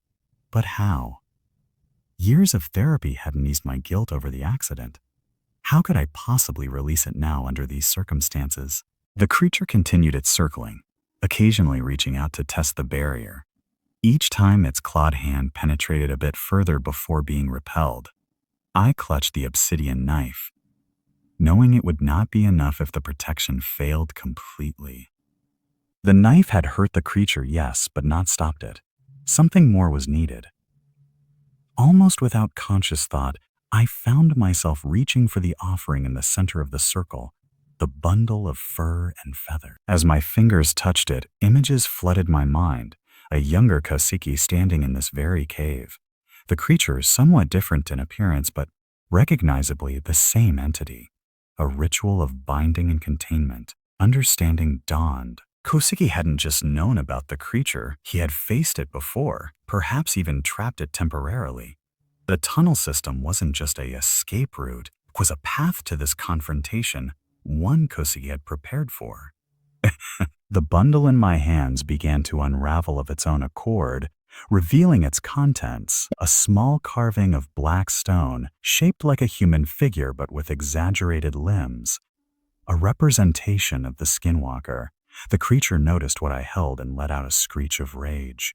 Return that, it demanded. It is mine. I looked from the carving to the creature, understanding growing. This is yours, part of you? A binding, it hissed. A theft. Return it or suffer. The carving pulsed with negative energy in my palm, cold and malevolent. A piece of the creature's essence, somehow captured and contained. I had a weapon now, or at least leverage. Stay back, I commanded, holding the carving over the obsidian knife, or I destroy this. The creature froze, its constantly shifting features settling momentarily into an expression of genuine fear. You do not know what you hold, it said, voice lower now. The consequences. I know it's important to you, I interrupted. Important enough that you want it back. And got back. A new thought occurred to me. Perhaps this was what Kasiki and Nukulik meant by facing my pain. Not some internal psychological breakthrough, but a literal confrontation with the entity that had been feeding on my grief. The creature seemed to gather itself, its form rippling with barely contained rage. What do you want? Safe passage, I said. For me and anyone else in these woods. No more stalking. No more attacks. I must feed, it replied simply. Not on people, not anymore. It laughed, a horrible sound like breaking glass. You think you can dictate terms to me? I who have existed for millennia? I think I hold a piece of you, I replied, pressing the knife against the carving. A droplet of black ichor oozed from the stone figure, and the creature flinched as if in pain. We were at an impasse. I couldn't leave the stone circle without being attacked, but neither could the creature retrieve its bound essence without my cooperation. Outside in the wilderness above, dawn would be approaching. I had to reach Cold Creek before another night fell. Here's what will happen, I said, trying to project confidence I didn't feel. You will retreat down that tunnel. I pointed to the passage I hadn't yet explored. Once you're gone, I'll leave this carving here in the circle. You can retrieve it after I've reached safety. Yeah, if I refuse safety. And if I refuse, I pressed the knife harder against the carving. More black ichor seeped out, and the creature doubled over as if struck. You won't, I said. It regarded me with ancient, hateful eyes. One day your protections will fail. Your allies will die. Your weapons will break, and I will be waiting. Maybe, but not today. We stared at each other across the boundary of the stone circle, predator and prey locked in a standoff. Finally, the creature began backing toward the tunnel entrance, never taking its eyes off the carving in my hand. Remember, Ranger, it called as it reached the darkness. Oh, I know your true name. I know your pain. We are bound now, you and I. Then it was gone, melting into the shadows of the tunnel with unnatural speed. I waited several minutes, alert for any sign of trickery. When none came, I carefully placed the carving back in the center of the stone circle, wrapping it in the furs and feathers exactly as I had found it. The tunnel leading away from the cave was marked with the same phosphorescent symbols as before. I followed them upward, emerging finally into the gray dawn light of an Alaskan winter morning.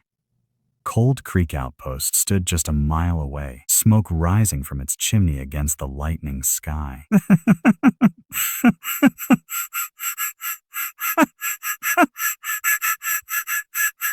We are bound now, you and I. I touched the obsidian knife tucked into my belt and felt the weight of Nukalik's book in my pack. The wilderness had revealed its true nature to me, and there was no going back to blissful ignorance. My radio crackled to life. Come in, Aklak. Come in, Aklak. I raised it to my lips. This is Aklak. I'm approaching Cold Creek now. Thank God. Mira's voice was heavy with relief. What happened out there? I stared back at the forest I had just emerged from, knowing that somewhere in its depths, ancient eyes were watching.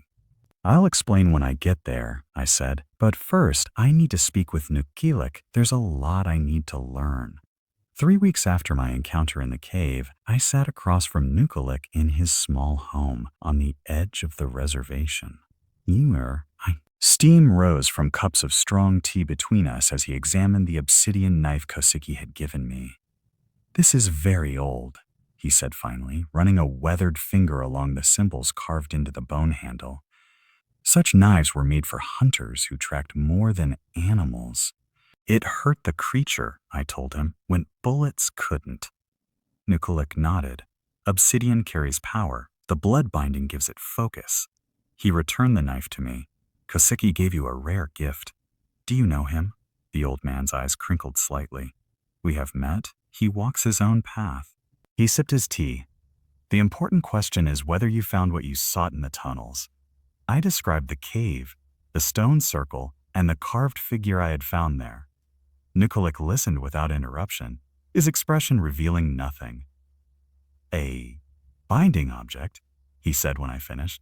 Part of the skinwalker's essence, trapped in physical form. Very dangerous, very powerful. The creature seemed afraid I would destroy it.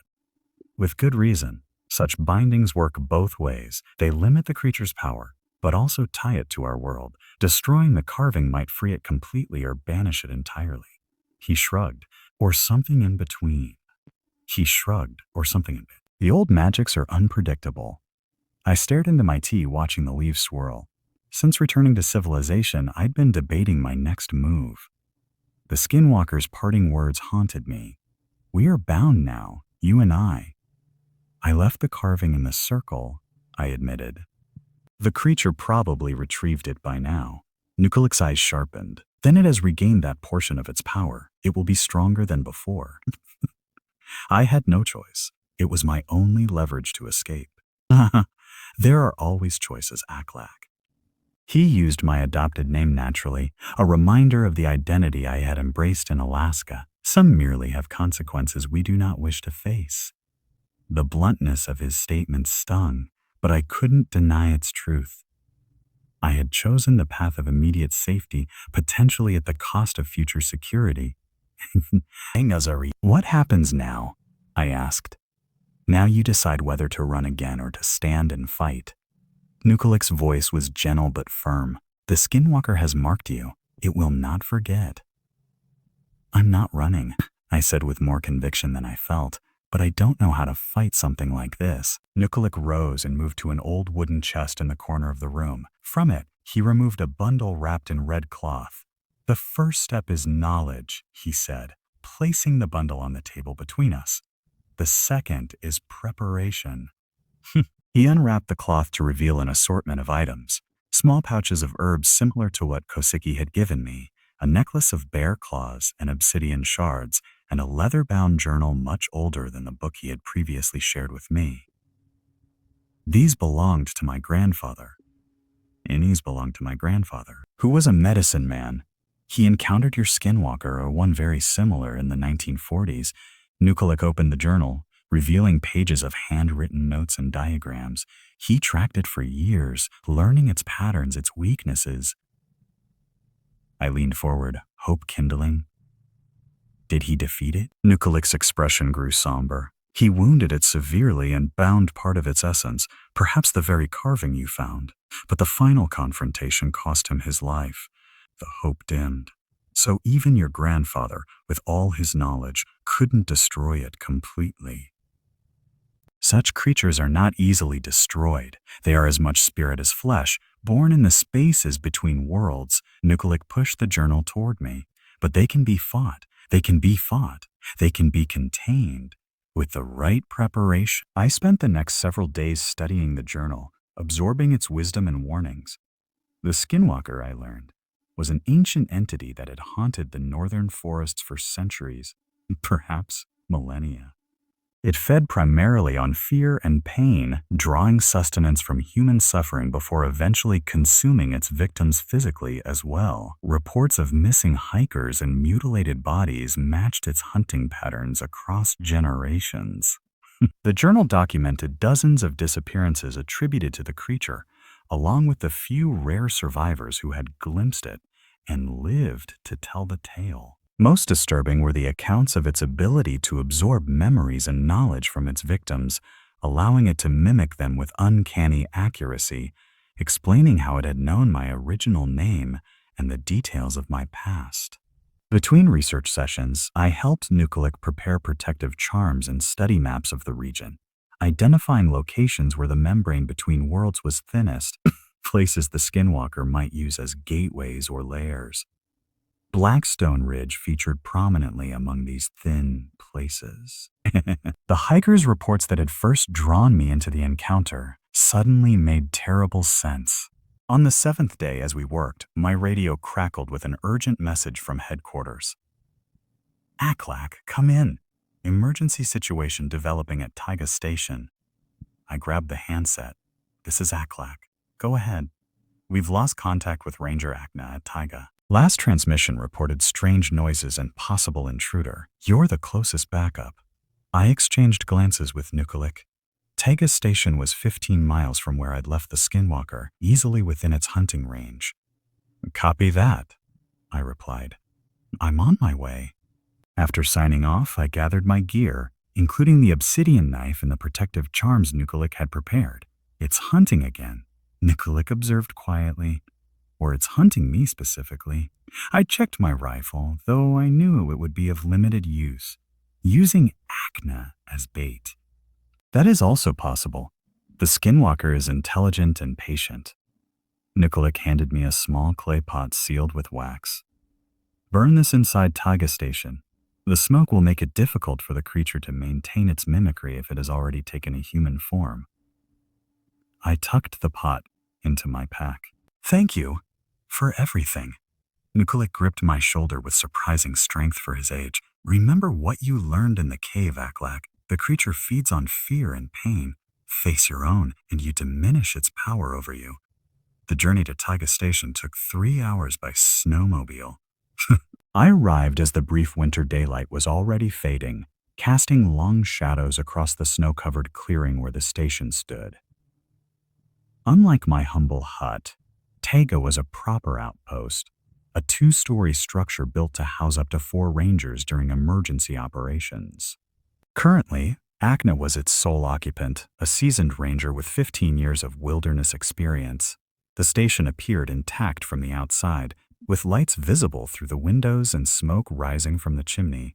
I approached cautiously, rifle ready, scanning for tracks or other evidence of the skinwalker's presence. The snow around the station showed only human boot prints, ignas presumably, and the marks of local wildlife. I radioed headquarters. I've reached Taiga, no external signs of disturbance. Proceeding inside, copy that, be careful. The main door was unlocked. I knocked twice, then entered, calling out, Akna? It's Aklak from North Point. Headquarters sent me to check on you. The interior was warm and well lit. A fire crackled in the wood stove and I could smell coffee brewing in the kitchen area. Everything appeared normal, too normal. Akna? I called again, moving further inside. In here, a woman's voice responded from the communications room. Just finishing a transmission. I approached the doorway cautiously, one hand on my rifle, the other touching the obsidian knife at my belt. Akna sat at the radio desk, her back to me.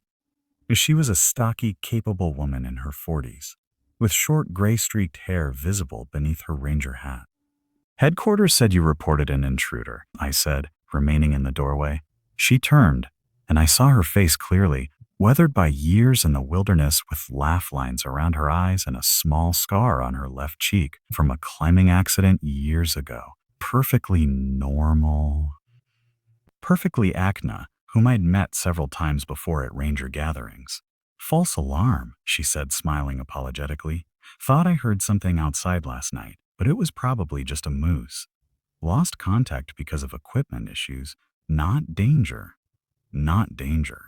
She gestured at the disassembled radio components on her desk, just fixing it now. Every detail was right. Her voice, her mannerisms, the way she tilted her head slightly when explaining something. And yet, you should have waited for the technician, I said, watching her carefully. Protocol says we don't attempt repairs on critical communications equipment. Akna laughed. Since when have you been such a stickler for protocol? Besides, I was in communications before becoming a ranger. I know what I'm doing. Again, a perfectly reasonable explanation. But something felt wrong, a subtle wrongness I couldn't quite identify. I remembered Nukalik's gift and made a decision. I brought coffee, I said, reaching into my pack. Instead of coffee, I withdrew the clay pot. Let me put some on while you finish up.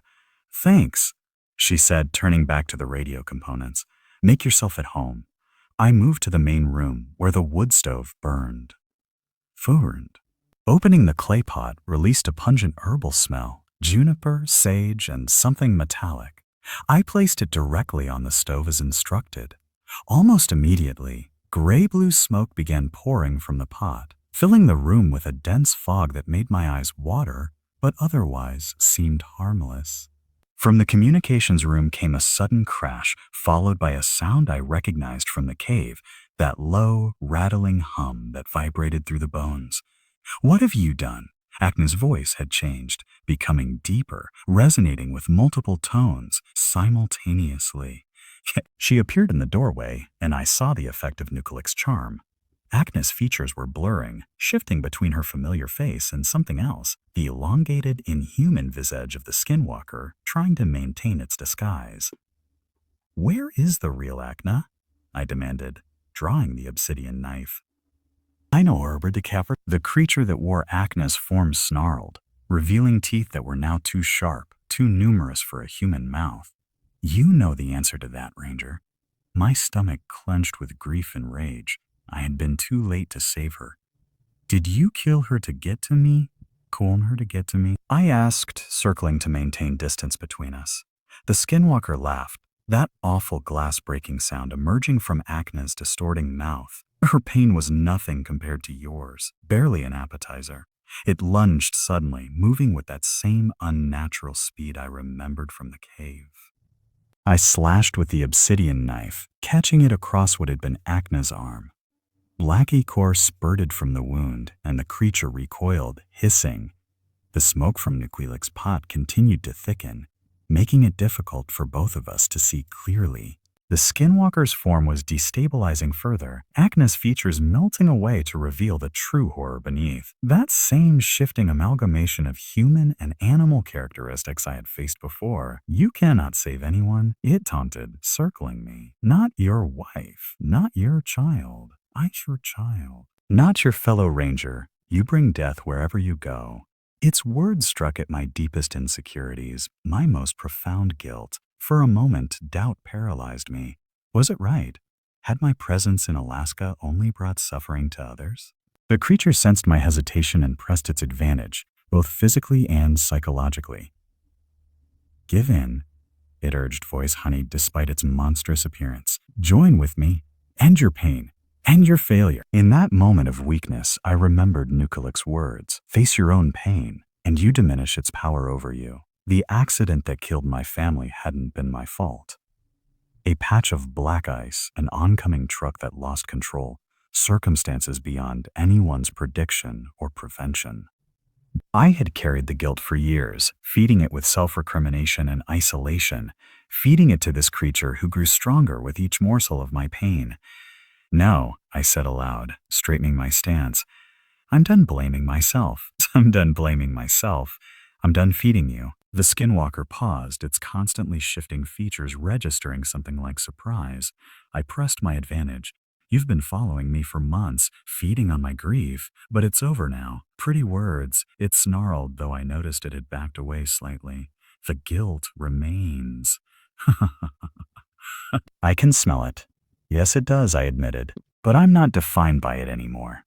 I reached into my pocket and withdrew the protective charm Nuquilic had given me, a small leather pouch containing herbs, bone fragments, and other materials whose purposes I now understood. Protective magic. The skinwalker's eyes fixed on the pouch. Fetch. Trinkets and superstition. "Then why are you afraid?" I challenged, advancing now. The roles had reversed. Predator becoming prey. It snarled and feinted toward me, but without the same confidence as before. The obsidian knife in my hand glinted in the firelight, black and deadly. "You killed a good ranger," I said, continuing to advance. "You've killed many innocents over the centuries. It ends tonight." The creature backed toward the door. "You cannot destroy me. I am eternal." "Maybe not completely," I acknowledged, "but I can hurt you. I can bind you. I can bind you. I can hunt you as you've hunted others." For the first time, I saw genuine fear in its ancient eyes. It had expected to find the same broken man it had terrorized for months. Instead, it faced someone who had begun to heal, someone armed with knowledge and purpose, someone who had faced his pain and emerged stronger. The skinwalker made a sudden dash for the door. I threw Nuquilic's charm at its retreating form. The pouch burst open on impact, releasing a cloud of power that clung to the creature like static electricity. It screamed a sound of genuine agony that shook the windows of the station. Its form seemed to collapse inward, becoming less substantial with each passing second. "This isn't finished," it hissed as it phased through the closed door like smoke. "We are bound, you and I, forever. Forever." Then it was gone, leaving only a lingering echo of its scream and the acrid smell of its black ichor on the floor. I radioed headquarters immediately, reporting Acna's death and the presence of a dangerous predator in the area. I didn't mention the supernatural nature of the threat.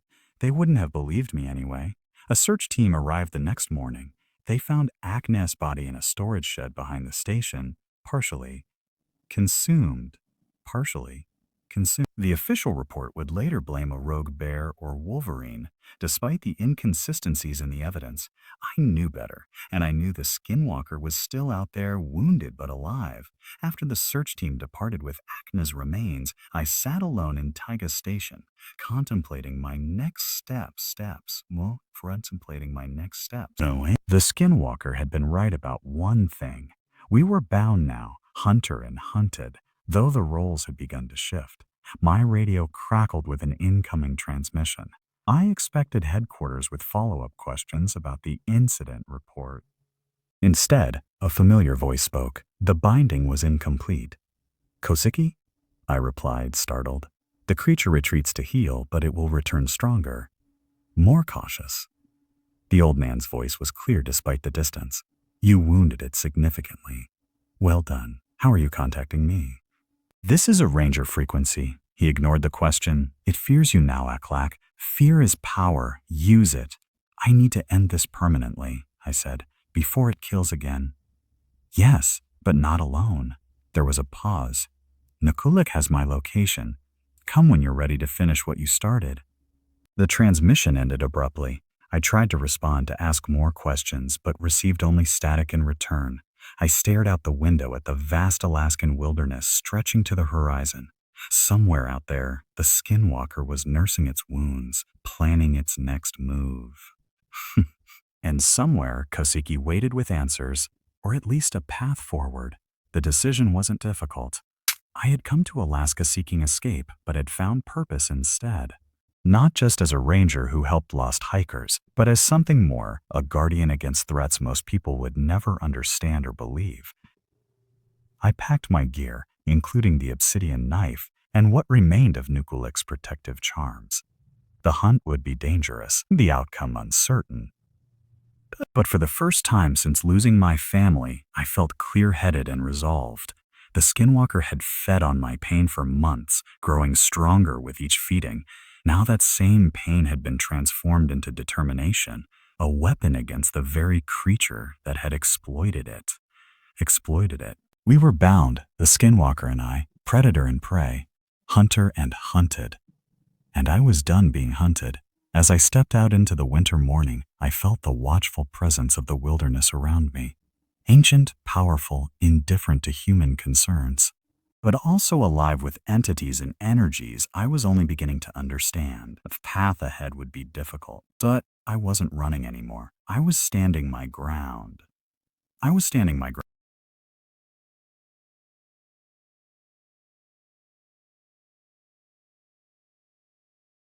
The wind howled through the ancient pines as I stared out the frost-rimmed window of my cabin. 3 months into my new position as a park ranger in the Denali wilderness, and winter was already sinking its teeth into the Alaskan landscape. Tsoria. My name is Makya, meaning eagle hunter in Hopi tradition, a name passed down from my grandfather, though I've never lived up to its prowess. The irony wasn't lost on me as I huddled beside the wood stove watching darkness descend over the endless forest. I'd taken this job for the solitude. After 8 years working search and rescue in Colorado, I needed space from humanity's constant chatter. A rescue mission gone wrong had left 2 hikers dead. Their faces still visited my dreams. When the position in Alaska opened, I applied immediately. The job description was straightforward: maintain trails, monitor wildlife, and occasionally help tourists who ventured too far from the visitor center. The nearest town was a 4-hour drive, and my only regular contact was a radio check-in every evening with headquarters. My cabin stood alone on the edge of a small clearing, surrounded by dense forest that stretched for hundreds of miles in every direction. The National Park Service had renovated the century-old trapper's hut, adding solar panels and a satellite phone for emergencies, but it retained its rustic character. Log walls darkened with age, uneven wooden floors that creaked with every step, and windows that rattled when the wind blew from the north. That evening, I finished my radio check-in with headquarters and prepared for my nightly patrol. These walks weren't required protocol, but they helped quiet my mind.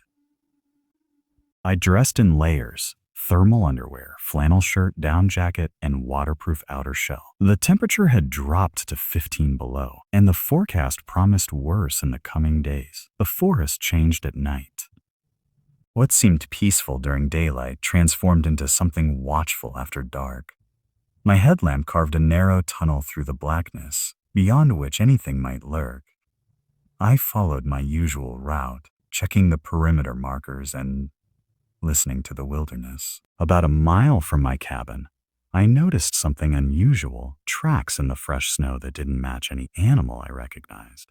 They resembled wolf prints but were larger, with an unnatural spacing between steps. I knelt to examine them more closely, running my gloved finger along the edge of a print.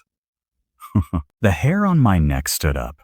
Whatever made these tracks walked on four legs, then seemingly two, before returning to all fours. The old stories my grandfather told me rushed back, tales of creatures that could wear animal skins to disguise themselves among humans. Skinwalkers, the elders called them, dangerous spirits that preyed on the isolated and vulnerable. I wasn't superstitious, but those tracks made me uneasy. I followed the trail for another 100 yards before it suddenly vanished at the base of a towering spruce. Looking up into the branches, I saw nothing but darkness and swirling snow. I swept my light in a wide arc, searching the surroundings, but the forest revealed nothing, just silence and wind. I hurried back to my cabin, double-checking the locks on the door and windows. That night, I dreamed of running through endless trees while something fast and hungry pursued me. I woke gasping, the bedroom freezing despite the wood stove. The temperature display read -35. Outside, the wind had stopped completely, an unnatural stillness that seemed to hold its breath. The radio crackled with morning check-in, and headquarters informed me of a missing hiker. A man named Rowan had separated from his group yesterday afternoon and failed to return to the visitor center. With the dangerous cold, finding him quickly was crucial. I gathered my search gear and emergency medical kit, knowing that in these temperatures, someone unprepared could survive only hours. As I stepped outside, I noticed more tracks surrounding my cabin. The same unidentifiable prints I'd seen the previous night. They circled the structure completely, with particular concentration beneath my bedroom window. Whatever had made them had stood there, watching me while I slept. I forced myself to focus on the missing hiker rather than the unsettling tracks. People died in this wilderness all the time from perfectly natural causes: hypothermia, falls, wildlife encounters. Those were the real dangers, not stories told around campfires. Yet as I set out toward the visitor center, I couldn't shake the feeling of being watched by something hidden among the endless pines, something that understood patience and hunger in equal measure. The search for Rowan began at dawn. Park headquarters assembled a team of 5 rangers, including myself, each assigned to different sections of the trail where he was last seen. Mine was the northern quadrant, the most remote area where the maintained paths gave way to true wilderness. Radio check every 30 minutes, instructed Chief Ranger Adode, a veteran of the Alaskan parks with 20 years of experience. Her weathered face showed concern. We've got about 6 hours of daylight. Temperatures dropping again tonight. If we don't find him by sunset... She didn't need to finish. We all understood the implications. I trudged through knee-deep snow, calling Rowan's name and scanning for any signs of human passage. 3 hours into the search, I found a broken branch with a fresh break. Someone had passed this way recently. Following this subtle trail, I discovered footprints leading off the main path toward a frozen creek. Base, this is Ranger Makya, I reported through my radio. Found tracks heading northeast toward Wolverine Creek, about 4 miles from Junction 17. Following now. Copy that. Makya. Be careful. Weather Service just issued a storm warning. We might need to pull everyone back by mid-afternoon. The tracks led me deeper into the forest, away from any marked trails. Occasionally, I found other signs: a candy wrapper half buried in snow, a broken shoelace caught on a branch. Rowan had definitely come this way, but his path made no sense, zigzagging and doubling back as if he'd been disoriented or pursued. Around noon, I reached a small clearing and stopped cold. The snow was disturbed in a wide circle, with Rowan's footprints entering from one side but not continuing on the other. In the center lay a single glove, torn and stained dark. I approached cautiously, my breath forming clouds in the frigid air. The glove was ripped apart, not by wear or accident. Something with considerable strength had shredded it. Nearby, I noticed those same strange tracks I'd seen around my cabin. Not quite wolf, not quite human. My radio crackled. All units returned to base immediately. Storm front moving in faster than predicted. Visibility will be 0 within the hour. I hesitated, looking at the disturbed snow. Rowan had been here, but where had he gone? The strange tracks circled the clearing before heading deeper into the forest, in the opposite direction from safety. Mukia, do you copy? Return to base now. I keyed my radio. Copy that. But I found clear signs of our missing hiker. Request permission to continue for another hour. Static filled the channel for a moment. Negative Makia. Storms moving too fast. We'll resume at first light if conditions permit. Logic told me to turn back. Experience told me Rowan wouldn't survive another night in these temperatures. Something else, intuition perhaps, whispered that whatever made those tracks was leading him deliberately away from safety. Copy that, I responded reluctantly. Heading back now. Heading back now. I marked the location on my GPS and turned toward base camp. The wind picked up, driving ice crystals against my face. The forest darkened as heavy clouds rolled in ahead of the storm. Within 20 minutes, visibility dropped to less than 50 feet. Halfway back, I heard something moving parallel to my path, branches snapping under heavy weight, snow crunching rhythmically. I stopped and listened. The sound stopped too. Hello?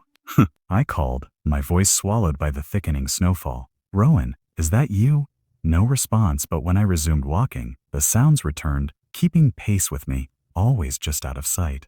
I quickened my steps, and my shadow companion matched my speed. The radio came to life again, but only static emerged. The storm was interfering with transmissions. Was on my own until I reached base camp. The sounds grew closer. Through gaps in the trees, I caught glimpses of movement. Something large and dark moving with unnatural fluidity through the underbrush. It seemed to be hurting me, steering me subtly off my return path.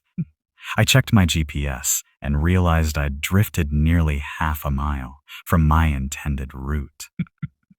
I corrected course, heading due south toward base camp. The shadow creature made a sound then. Not quite a growl, not quite human, a guttural clicking that raised the hairs on my arms. It circled ahead, cutting off my route.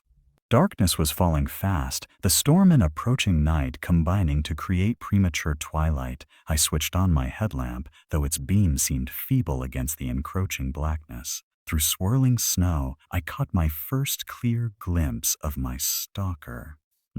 It moved on all fours like a wolf, but stood nearly 4 feet at the shoulder, too large for any canine native to Alaska. Its fur was patchy, revealing gray-black skin beneath. When it turned its head toward me, its eyes reflected my light, not with the yellow-green glow of a wolf, but with an unsettling reddish hue. I drew my service pistol, though I knew it would provide little protection if the creature charged. Instead, it paced back and forth across my path, head low, watching. Testing. My grandfather's voice echoed in my memory. Never run from a skinwalker. They chase what flees. Stand your ground and show no fear, even if fear is all you feel. I faced the creature directly, gun raised. Back off, I commanded, trying to keep my voice steady. The thing tilted its head, an eerily human gesture. For a moment, I thought I saw something like recognition in its eyes. Then it melted into the forest, vanishing so completely I questioned whether I'd seen it at all. I didn't holster my weapon until I reached the edge of base camp 20 minutes later. As I approached the collection of buildings, I saw rangers gathered around something in the clearing. Drawing closer, I realized they surrounded a figure on a stretcher. We found him stumbling along the east perimeter, Adot explained as I joined them. Severe hypothermia, frostbite on both hands and feet. Rowan lay shivering violently beneath thermal blankets, his face gray from cold and exhaustion. The wolf man, he muttered through chattering teeth. It wore my friend's face.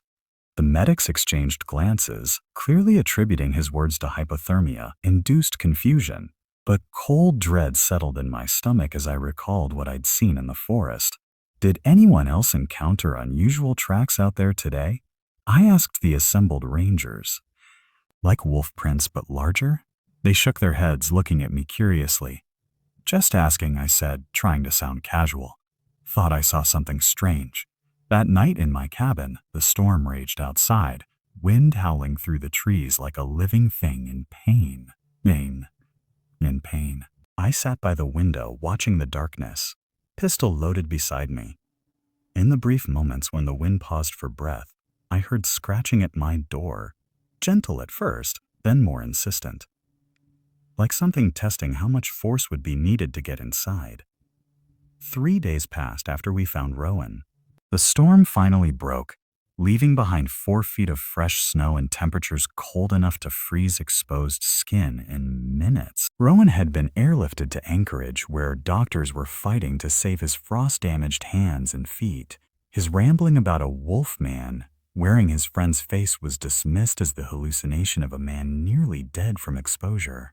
I knew better. Each night since the storm, something had circled my cabin, leaving those same distinctive tracks in the fresh snow. Each morning, I'd find evidence of its visit. Claw marks on my door, tufts of coarse hair caught on the rough-hewn logs, or once, most disturbingly, a perfectly preserved rabbit laid on my doorstep, its neck broken, but the body otherwise untouched. A gift. Or a warning. I reported the tracks to Chief Adote, who sent the wildlife biologist to investigate. Probably just a large wolf, she concluded after a cursory examination. Nothing to worry about unless it shows aggression. But I'd seen wolves throughout my career. This was something else. On the 4th night, I decided to confront whatever was stalking me. I prepared my cabin as if for sleep. Lights out, fire banked low in the wood stove. But instead of going to bed, I positioned myself by the window with night vision binoculars. Hours passed in silence. The temperature dropped to 40 below, causing the logs of my cabin to crack and shift as they contracted. Near midnight, it appeared. It emerged from the tree line not as a wolf, but as a man, tall and gaunt, moving with unnatural fluidity across the snow. Even through the green haze of the night vision, I could see something was wrong with its proportions. Arms too long, head sitting awkwardly on shoulders as if its body were an ill-fitting suit. It approached my cabin directly, moving to the window, where I hid, watching. Through the glass, barely 3 feet separated us. Its face came into focus, and I had to clamp my hand over my mouth to stifle a cry. It wore a human face, but like a mask that didn't quite fit. The features were stretched tight over a skull that wasn't human, giving the appearance of something wearing a poorly made costume. I recognized that face with dawning horror. It belonged to Jason, a seasonal ranger who disappeared during a routine patrol last autumn. His body had never been found. Zakari D. The creature pressed its stolen face against my window, breath fogging the glass. Its eyes weren't Jason's familiar blue, but bottomless black pits that reflected nothing. It knew I was watching. It smiled using Jason's mouth, revealing teeth too numerous and sharp to be human. I stumbled backward, knocking over my chair. The creature's head snapped toward the sound, its movement unnaturally quick. It raised a hand and tapped on the glass. 1, 2, 3, a mockery of human courtesy. My training took over.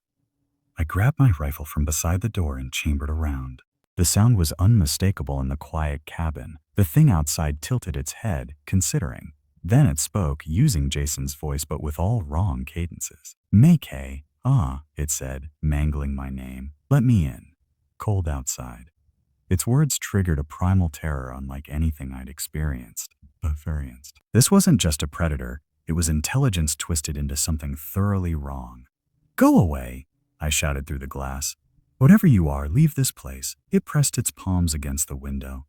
Its fingers were too long, joints bending in impossible directions. "Need warmth," it said. "Need new skin. Yours is strong." I fired a warning shot through the roof of my cabin. The The report was deafening in the enclosed space. The creature jerked back from the window but didn't flee. Instead, it began circling the cabin, testing doors and windows, searching for weakness.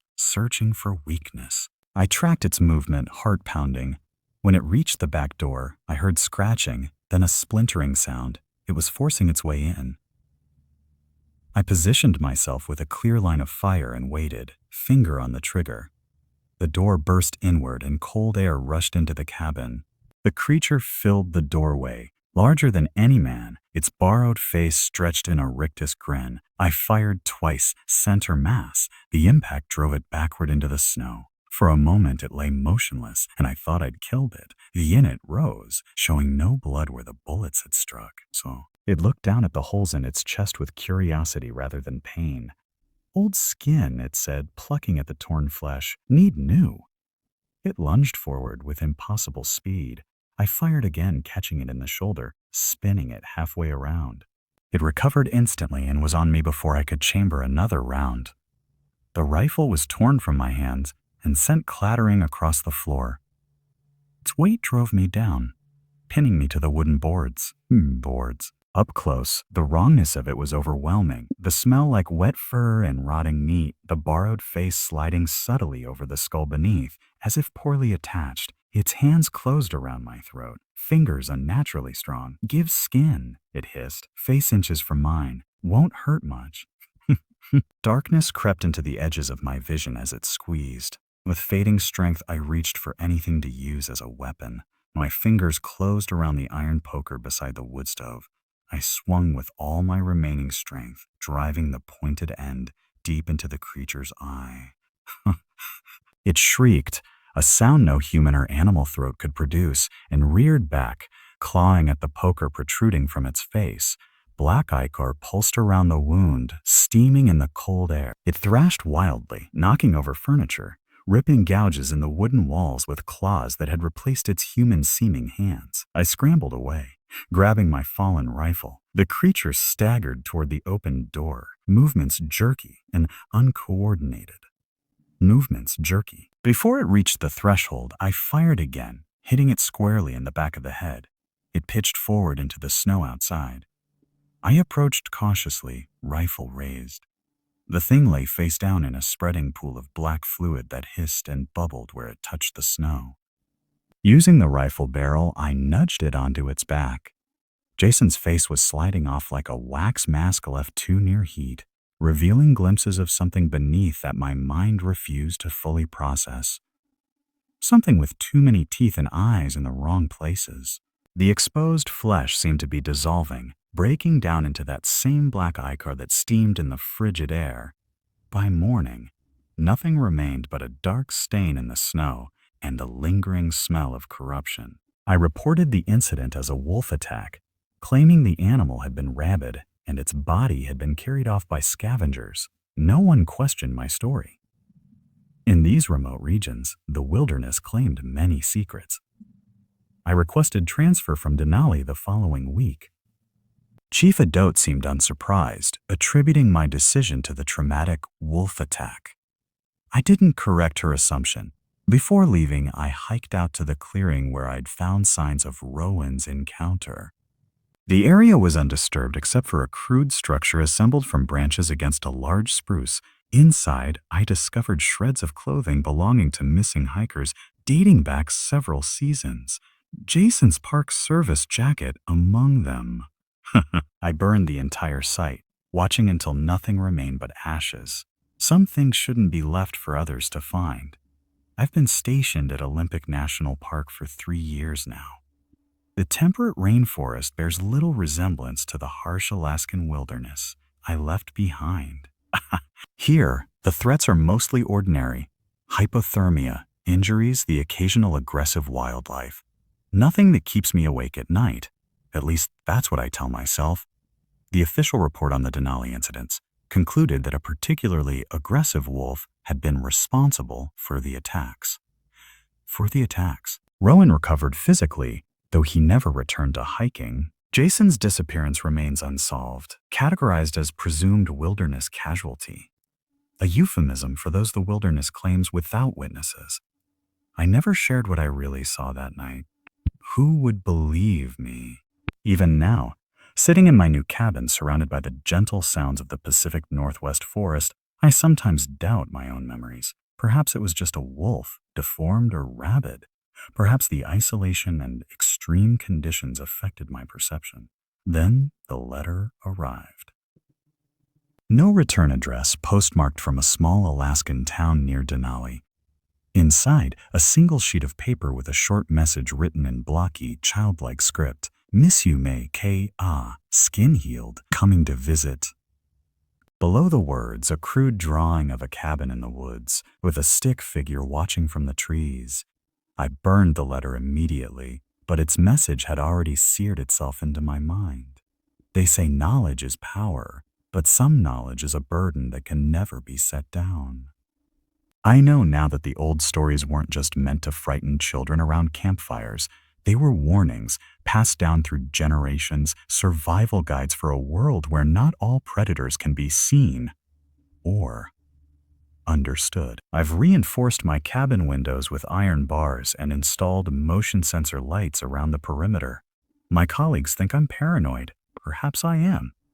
But I've seen how thin the barrier is between our world and something older and hungrier that watches from the shadows. Last week, a hiker reported seeing a strange man on an unmarked trail, tall and gaunt, moving with unnatural grace through the underbrush. When asked to describe the man's face, the hiker hesitated. "That's the weird thing," he said. "It didn't look attached right. Like someone wearing a mask that's too small." The rangers organized a search party but found nothing. I called in sick that day. Some things you can't outrun, only prepare for. And the iron poker now hangs beside my bed, and my rifle stays loaded. Sometimes at night, when the wind moves through the ancient trees surrounding my cabin, I imagine I hear my name being called in that wrong, halting voice. Meike ah. And in the morning, though I tell myself it's just deer or elk passing through, I check for tracks around my cabin. Tracks that begin as animal prints before lengthening, widening, becoming almost but not quite human. The elders say skinwalkers can be killed, but only with specific rituals and knowledge I don't possess. They say once a skinwalker knows your name, it never stops hunting you. They say it can wait for years, patient as the mountains, before reclaiming what it considers its prey. I don't know if any of that is true. I only know what I saw in Alaska, something ancient and hungry wearing a human face like an ill-fitting disguise. And I know that darkness falls earlier each day as winter approaches, bringing long nights perfect for hunting. Last night, I woke to scratching at my window, gentle, almost tentative. A branch in the wind, I told myself, though no wind stirred the trees. When I finally gathered the courage to look, nothing was there. But in the soft earth beneath my window, a single print remained. Not quite wolf, not quite human. It found me. As I write these words, night is falling again. The motion lights have tripped 3 times already, but each time I look out, nothing moves in the illuminated clearing. The radio crackles with routine communications from other rangers. Their voices a reminder of a world where the greatest dangers can be seen and understood. It's seen and understood. I've loaded my rifle and placed extra ammunition within reach. The iron poker glows dully in the firelight, its tip sharpened to a wicked point. I won't be taken by surprise this time. If you're reading this, it means one of 2 things. Either I've survived another encounter and chosen to share my story as warning, or you've found these pages in an empty cabin, the only explanation for my disappearance. Either way, remember this: the wilderness holds secrets older than human memory. Some things exist in the spaces between what we know and what we fear to know. They watch from shadows and wear familiar faces to lure us into trust. And when darkness falls in remote places, they remember their hunger. Listen for unusual sounds in the night. Watch for tracks that change from animal to something else. And if you ever see a face that doesn't sit quite right on its wearer, a face that stretches when it smiles to reveal too many teeth, don't run. It only makes the chase more exciting for them. But the scratching has returned, more insistent now. Something wants to come inside, something that knows my name. Mekea. Let me in. Cold outside. I've doused the lights. In darkness I wait. The old stories say they can't take your skin while your heart still beats with courage. I don't know if that's true, but it's the hope I cling to as the scratching becomes pounding, as wood begins to splinter. It won't take me easily this time. Night has fallen completely now. Heartsuit. I arrived at Blackwater Ridge Ranger Station in late September, just as the Alaskan autumn began its swift transition to winter. The locals called me Kiu.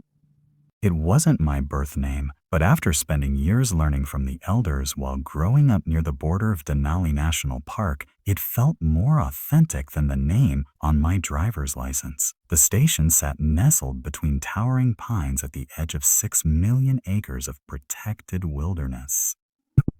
My new home was a weathered cabin constructed in the 1940s, its wooden frame having withstood decades of brutal winters. Inside, a pot-bellied stove occupied one corner, promising warmth during the coming freeze. A narrow cot, a desk with a radio, and a small kitchenette completed the sparse furnishings. "It's not much, but it keeps the cold out," said Jackson, the grizzled ranger who'd driven me from Anchorage. He'd spent 30 years patrolling these forests before a knee injury forced him into administrative work. Radio check-ins twice daily, morning and night. Miss 2 consecutive calls, and we send someone. That's protocol. Understood, I replied, setting my duffel on the wooden floor. The boards creaked beneath my weight. Most important rule out here. Trust your instincts. Something feels wrong. It probably is. Jackson's weathered face grew serious. You're our only ranger for 50 miles in any direction during winter months. After he left, silence enveloped the cabin like a heavy blanket.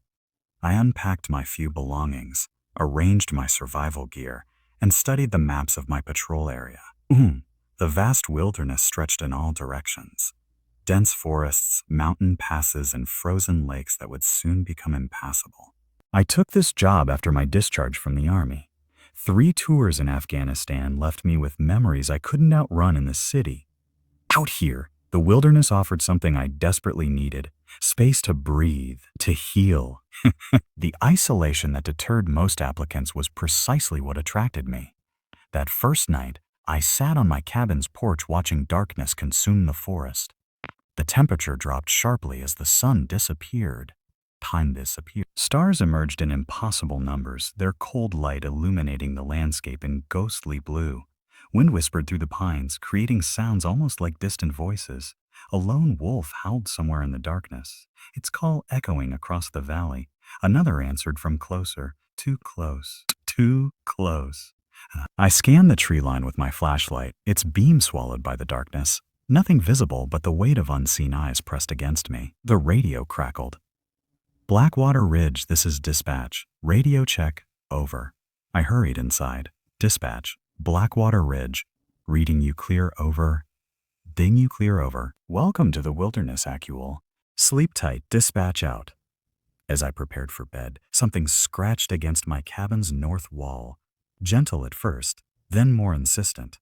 Probably a branch, I told myself, ignoring how the wall faced a clearing with no trees close enough to touch the structure.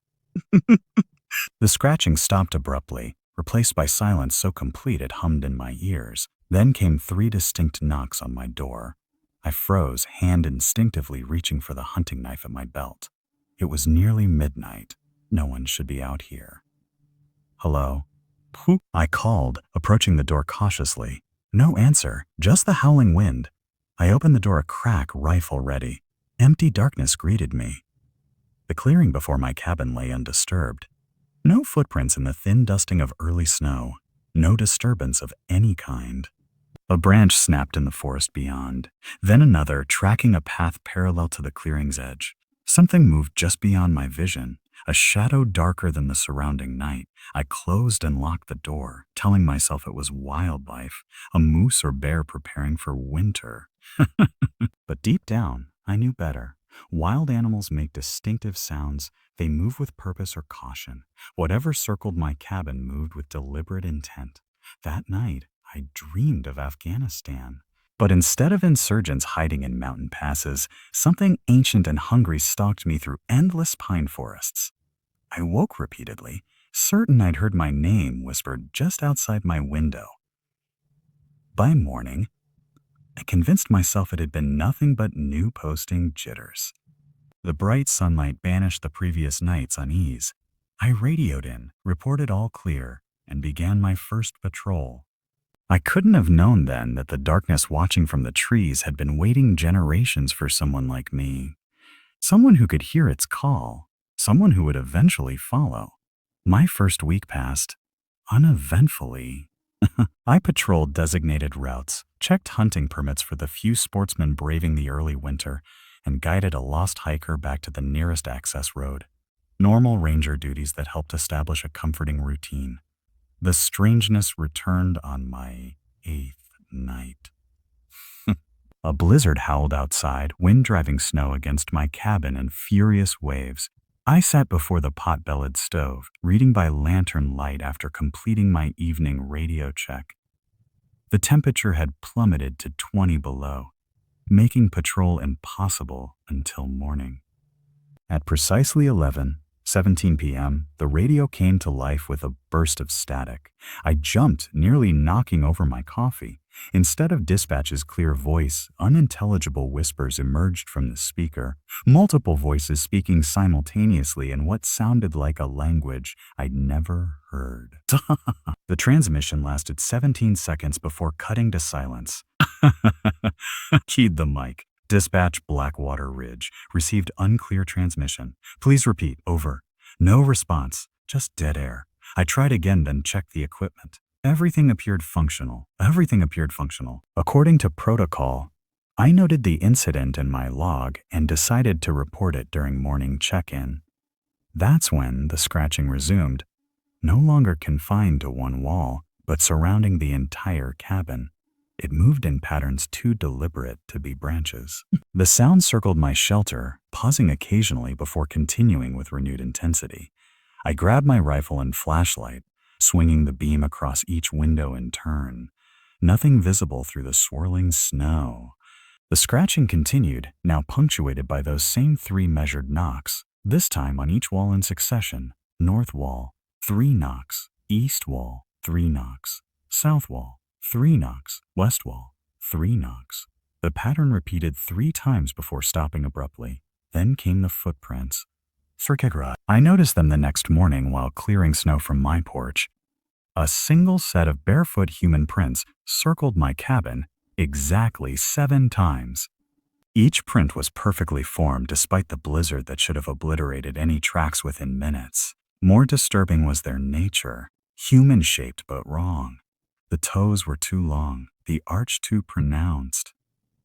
And they led from the forest's edge directly to my door before continuing their circular pattern. I followed them back to the tree line where they simply stopped, as though whatever made them had appeared from thin air. I photographed the prints before reporting them to dispatch. It was probably just a confused hiker, said the dispatcher, though uncertainty tinged his voice. We've had reports of a survivalist living off-grid in your sector. Locals call him the Hermit. Been there for decades. Harmless but eccentric. At 20 below, barefoot in a blizzard, I questioned. People do strange things in the wilderness, he replied dismissively. Keep your doors locked and report any direct contact. That afternoon, I discovered an old journal hidden behind a loose board near my cot. Its pages contained entries from 7 previous rangers stationed at Blackwater Ridge. The earliest dated back to 1967, the most recent just 3 years ago. Each describes similar experiences: unexplained scratching, knocking patterns, strange radio transmissions. The entries grew increasingly disturbed before ending abruptly. Misa. The final ranger, someone named Rivera, wrote frantically about the walker between worlds and the thin places where they cross over. His final entry read only, "It knows my name now. It wears familiar faces. Trust nothing after dark." I tucked the journal into my pocket, a cold weight settling in my stomach. That evening, while patrolling the eastern boundary, I found something that confirmed my growing fears weren't mere imagination. A crude structure stood in a small clearing, constructed from twisted branches and animal bones lashed together with what looked disturbingly like human hair. Inside the tripod-shaped formation hung small bundles of feathers, teeth, and carved wooden symbols. Native friends from my youth had warned about such things. Skinwalker signs, markers of territory, warnings to stay away, or invitations to those it wished to claim. I should have burned it. Instead, I photographed it and continued my patrol, unable to shake the sensation of being watched. As sunset approached, I hurried back toward my cabin. The forest had grown unnaturally quiet. No birds, no rustling animals, not even wind through the branches. The stillness broke when I heard my own voice call my name from deeper in the forest. Akul, it said, the tone and inflection a perfect mimicry of how I introduce myself.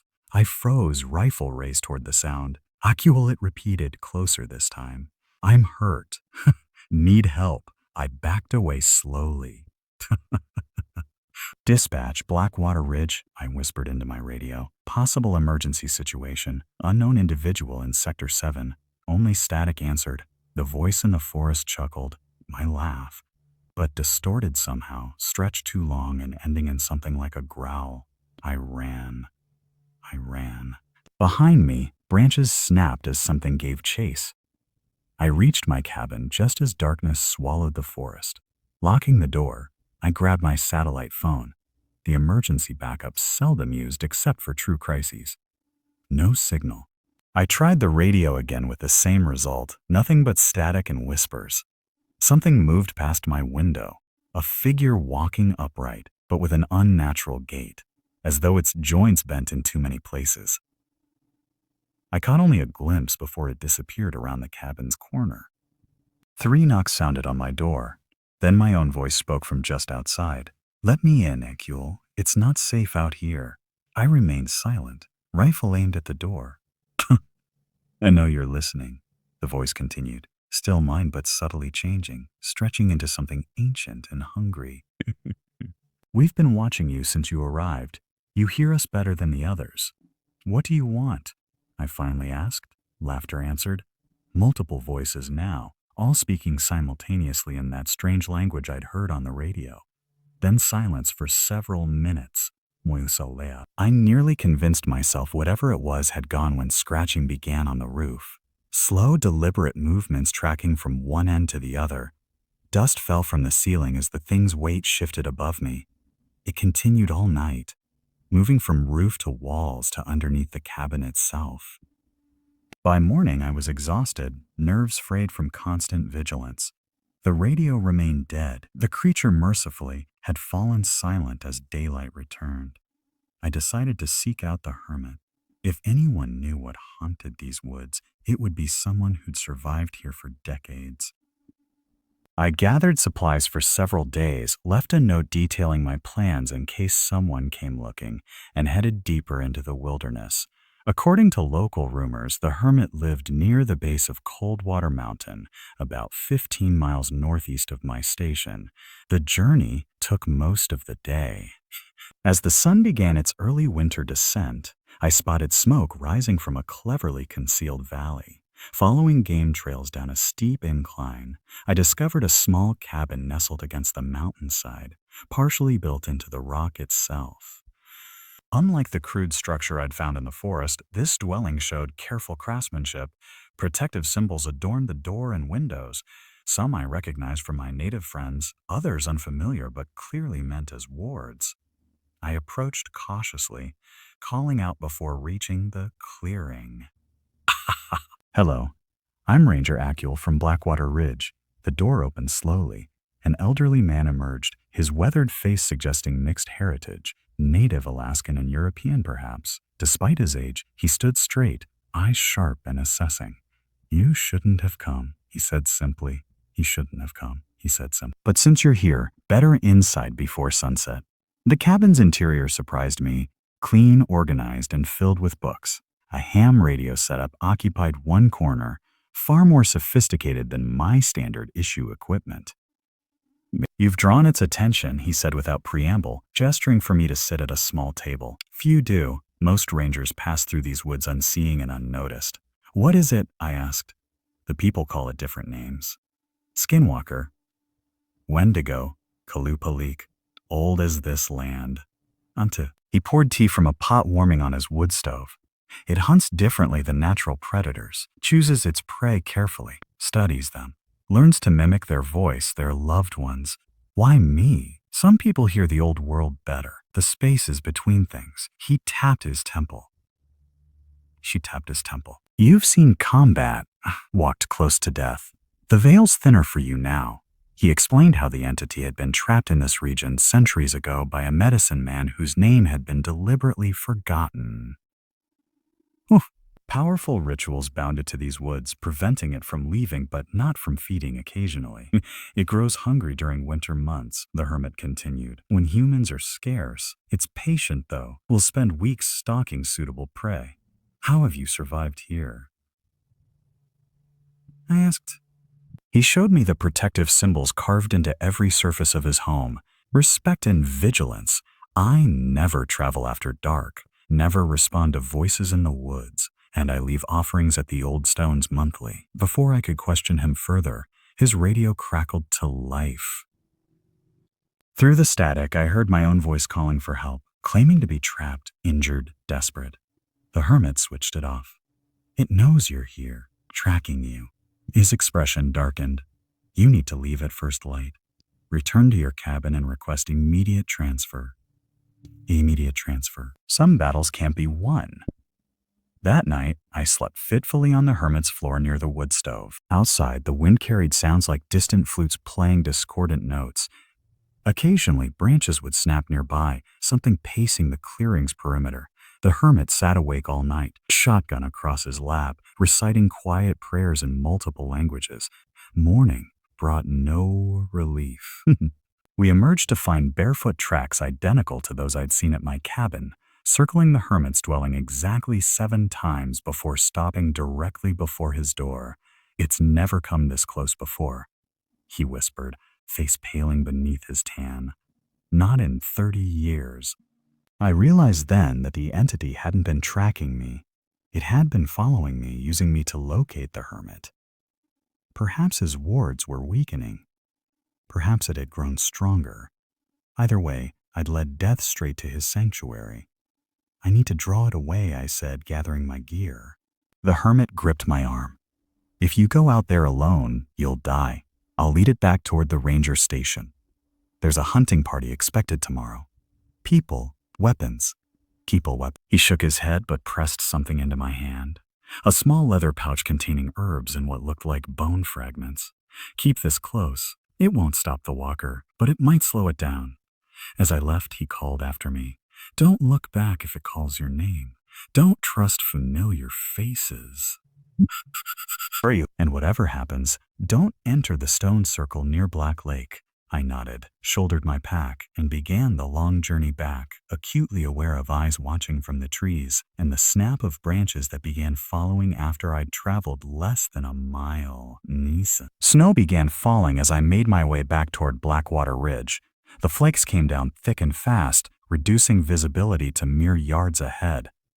Under different circumstances, I would have made camp until conditions improved. Not an option now. Something shadowed me through the trees, sometimes falling behind, other times circling ahead. I caught glimpses through the whiteout. A figure moving on all fours with unnatural speed, then suddenly upright, watching, always watching. By mid-afternoon, the storm intensified. The temperature plummeted, and the wind howled through the pines with almost human voices. I checked my compass obsessively, knowing that becoming disoriented meant death, either from exposure or the entity stalking me. 4 miles from the ranger station, I found footprints in the snow ahead of me. My own boots, perfectly replicated but walking in the opposite direction. They hadn't been there moments before. I froze, scanning the surrounding forest. Nothing visible through the swirling white. A branch snapped directly behind me. I turned slowly, rifle raised. A figure stood 20 yards away. humanoid but wrong in ways my mind struggled to process. Its proportions shifted as I watched, limbs elongating then contracting. Its face remained in shadow beneath a hood, but I glimpsed eyes reflecting the fading light like an animal's. "Akul," it said in the hermit's voice, "you left something important behind." I backed away, keeping my weapon trained on it. The figure cocked its head at an impossible angle. "Don't you recognize me?" it asked, voice changing to match someone I'd served with in Afghanistan, a friend who hadn't made it home. The creature took a step forward, its movements jerky like badly edited film. Snow swirled around it unnaturally, as though the storm itself responded to its presence. I fired a warning shot above its head. The crack echoed through the forest. The entity stopped, then smiled, its mouth opening wider than physically possible, revealing too many teeth. It raised a hand in mock surrender, fingers too long and jointed in too many places. "You can't shoot what isn't there," it said in my voice again. I fired directly at it. The bullet passed through with no effect, striking a tree beyond. The creature's form rippled like heat waves above asphalt, then solidified again. It laughed, the sound of multiple voices layered atop one another. Then it was gone, simply not there between one blink and the next. I ran. Not my proudest moment, but instinct took over. I crashed through underbrush, abandoning the trail in favor of speed. Behind me, something followed, moving faster than any human could, crashing through the forest with deliberate noise, toying with me. The storm worsened until I could barely see 5 feet ahead.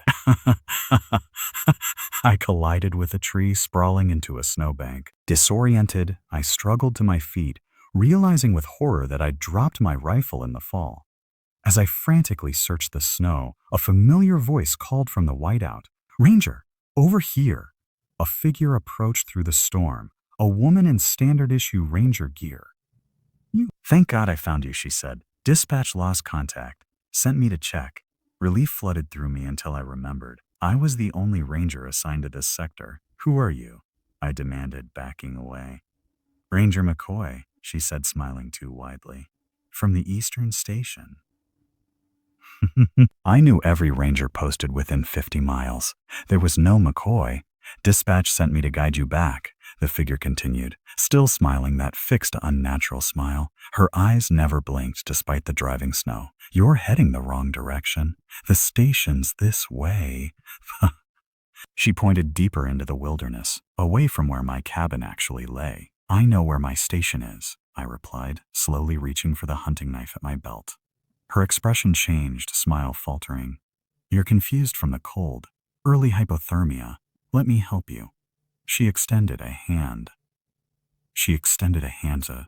Beneath her glove, I glimpsed fingers too long for her sleeve. I turned and ran again, changing direction toward what I prayed was the actual route to my cabin. Behind me, the false ranger's voice distorted into that multi-toned growl before it gave chase. The pursuit continued for what felt like hours.